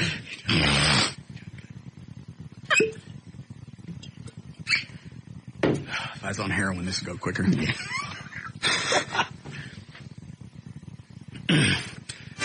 don't want to support our troops. You don't want to remember the people that give their most precious possession for our freedom. Then you get out. You get the flying out of this country. I get that one. You got it. You people make me sick. You want to bitch and moan about this country, that's fine. But have a solution when you bitch and moan. Otherwise, get out. I said get out. Get out. You don't think freedom is worth fighting for? Then obviously our past disgusts you. So here's what you do.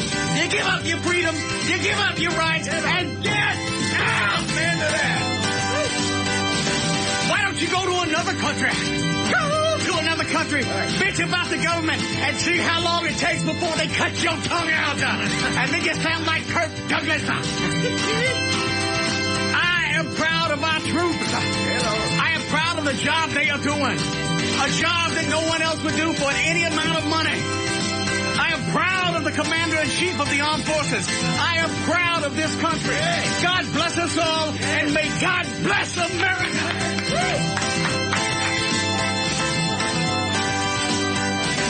I'm smoking.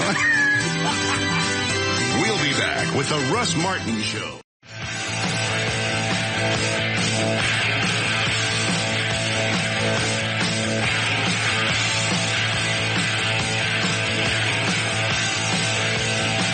Honest to God, I don't know how black evangelists do that for an hour. They do it every day. I know, but I still run every day. Spirit. Moving them. Not those spirits. I may have to stop that since I can't make it through. What? Yeah, you can't make it through a preaching. Maybe it's the alcohol. No, you didn't. No. What? You did not. I don't preach.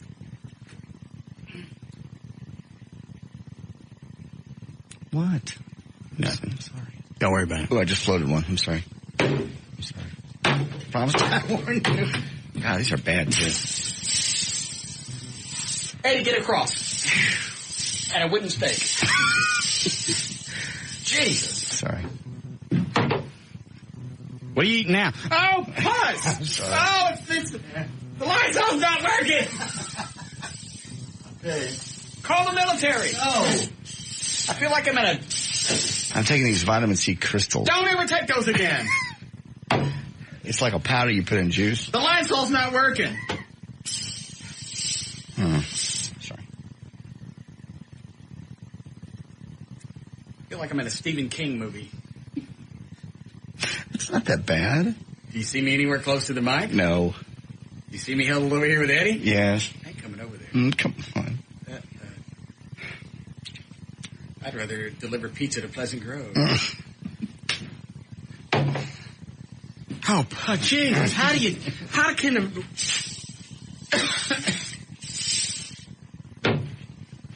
All right. Why don't you do one more newscast? I can do that. And I'll go sit with Eddie. Okay. If I have another one, I'll leave the room. That one just snuck out. Standing in the other studio. Going to the auxiliary studio where everybody else does their shows. No. Why? They're nasty in there. Sorry, that'll be empty soon.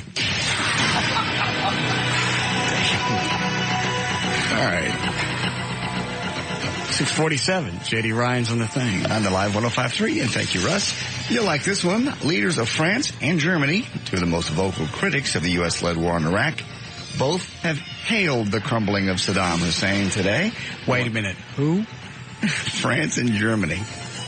They say it's good that this has happened. It's a good thing. France, like all Democrats, rejoices. That's the French President Jacques Chirac. The German Chancellor said, "We believe that every day earlier the war can be ended is a good day." So now they're happy with what we've done. Yes. Okay. It's just amazing. This embodiment of evil is going on over in Iraq. They don't want to help. They don't want to look. They don't want to see what's going on. Mm-hmm. And they let us go do it by ourselves. Thank God for the British. Yes. You see the British troops over there in their flag? It makes me almost as proud of them as it does of us. Just because they're backing us up. And they're losing servicemen as well. Mm-hmm.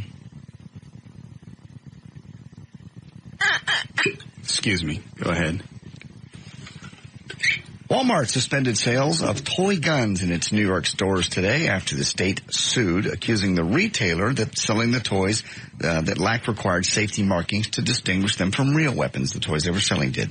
The toy guns have orange caps on their barrels as required by federal law, but they don't have non-removable orange stripes down the barrel's length as the New York law requires. Safety experts say the brightly colored markings help police officers distinguish toy guns from real weapons, and that the permanent stripes are more important because the plastic barrel caps fall off or can be removed. Carl Everett hit a tie-breaking homer in the 8th inning today to help the Rangers rally from a 4-run deficit, and they beat the Oakland Athletics 5-4. For years, Patrick Murray gambled on the Ohio lottery tickets, thought he could win big. Yesterday, he admitted he had lost big, but did not have the cash to cover the $181,012 in checks he wrote in November to buy Pick 3 tickets. Pleaded guilty to 3 counts of passing bad checks. He wrote the checks knowing there was no money in the bank account to cover them. Murray faces up to 18 months in jail and possibly a $5,000 fine. Good. Let's see what else is going on here. While we're using the internet for email, gay men are using web for cruising these days and setting up all manner of encounters. According to a survey of gay.com, 84% of them had met sexual partners online. 65% had sex without a prophylactic. Gay men are sluts. Mm-hmm. They really are. They couldn't care less. You get one of them worked up. Mm-hmm. Doesn't matter. Look at Gay Steven. Oh, yeah. He's easy to get worked up, too. And 25% said they'd shared themselves with over 100 men. Researchers say that the internet is the 21st century's gay bathhouses. Are there a bunch of gays that go cruise the park over off of Rivershine Plaza? Yes. That used to be. I don't know if it is anymore. Because we used to work there. Right across the street. I mean, they would go out there and the cops would bust them, right? Yeah, and so they'd walk across the street and be in our parking garage. Doing stuff? Yes. Why is it you can't just, I don't care if you're gay or not, what is it about cruising the woods looking for weenie? I guess it's just the whole see it, get it, and go. I'm serious. That's the deal. Well, why is it with gay guys? I don't know. There's no way I'd run around in the woods looking for poon. Would you? No, of course not. And really, how many hot chicks run around in the woods if you knew there was a park that had hot chicks that wanted to just do it, would you cruise? If they were hot? That's what I mean. But they would still wig me out. They know that other guys that are there for the same reason. Ugh. I know. Go ahead. And finally, did you know that if you're wearing a thick leather jacket when you're running from the cops, the police taser may not work on you? It's true. 43-year-old David Wesley Johnson of DeLand, Florida, was wearing his badass leather jacket while drinking and driving his Harley-Davidson golf cart. Who knew that Harley even made golf carts with 3 wheels, but the police saw him driving his Harley golf cart on the streets without any lights on. And when they stopped him, they also found an open container of beer to his side. With the cops out of their car, David tried to speed away on his Harley-Davidson golf cart. He was unsuccessful. He was tased. For some reason, he was unable to outrun the police cruisers with his little badass golf cart. And he was eventually arrested, but the taser didn't stop him. So being out on the road with a golf cart wasn't enough? Yes. The fact that they saw open beer or beer in the golf cart with him. Drunk and driving. That would be against the law. Right. All right. Anybody taking a golf cart out on a street. Nobody remembers the story about me and Dan getting drunk and doing that. I wasn't going to tell it. A reason to tell it again. It wasn't that much to it. We got drunk and took out a golf cart from the apartment complex because you could start the golf cart with a screwdriver. Out onto the street. A busy street. But it's okay. You took it back. Where'd you park it again? Over the swimming pool with a couple of 2x4s. There's news. We were going right down. Let's see, others off Skillman and Adelita. I remember that intersection. That was A, complicated, B, busy. We were sitting right at the corner of Skillman and Adelita, waiting to make a right. Dan and I are plowed, and people are just looking at us, and Dan's screaming over at him, going, "This golf course sucks!" You are so lucky to get stopped. I suppose. Go ahead. That's news and information. I'm J.D. Ryan on Live 105.3, the talk that rocks Texas.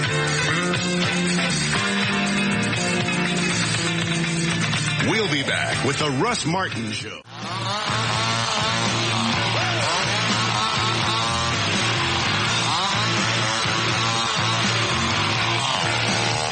It too sucked. It did not. It did too. It was a fun day. I was here for it. Hey, David Gary walks into a plate glass doors a good day. Women in the military. What about them? They're on that whole tear. I don't even remember that. They're on their period. They're on their period. You send them in the jets. Preaching? I didn't like the preaching. Why? Guys. Hey, I couldn't make it. Make that the promo. No. Why? It sucked. First of all, nobody called in and kissed my ass. How wonderful it was. Second of all, it sucked. Did not. No emails, no ass kissing. It blew. It didn't. It quit. It was great. But even as bad as the show sucked today, we'll still have a job next week. Yes. Is there someone that won't?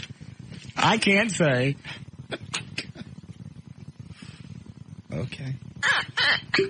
All I know is I've been waiting in the bushes for about 2 or 3 months. I'm about ready to jump out. Oh, I see. And that's all I have to say.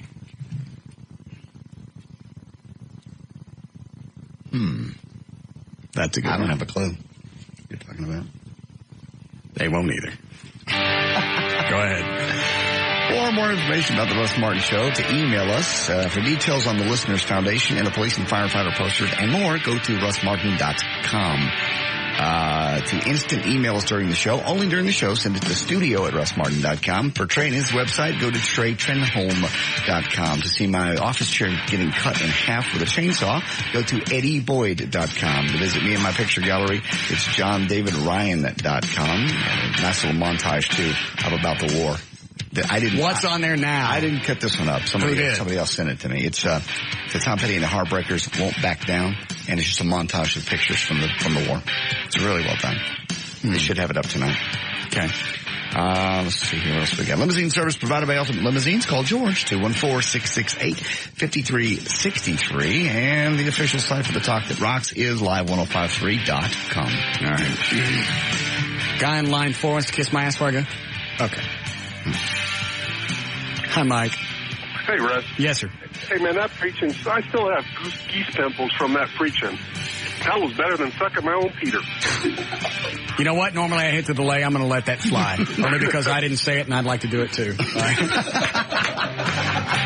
Not yours, mine. Yes. See you guys tomorrow. See ya.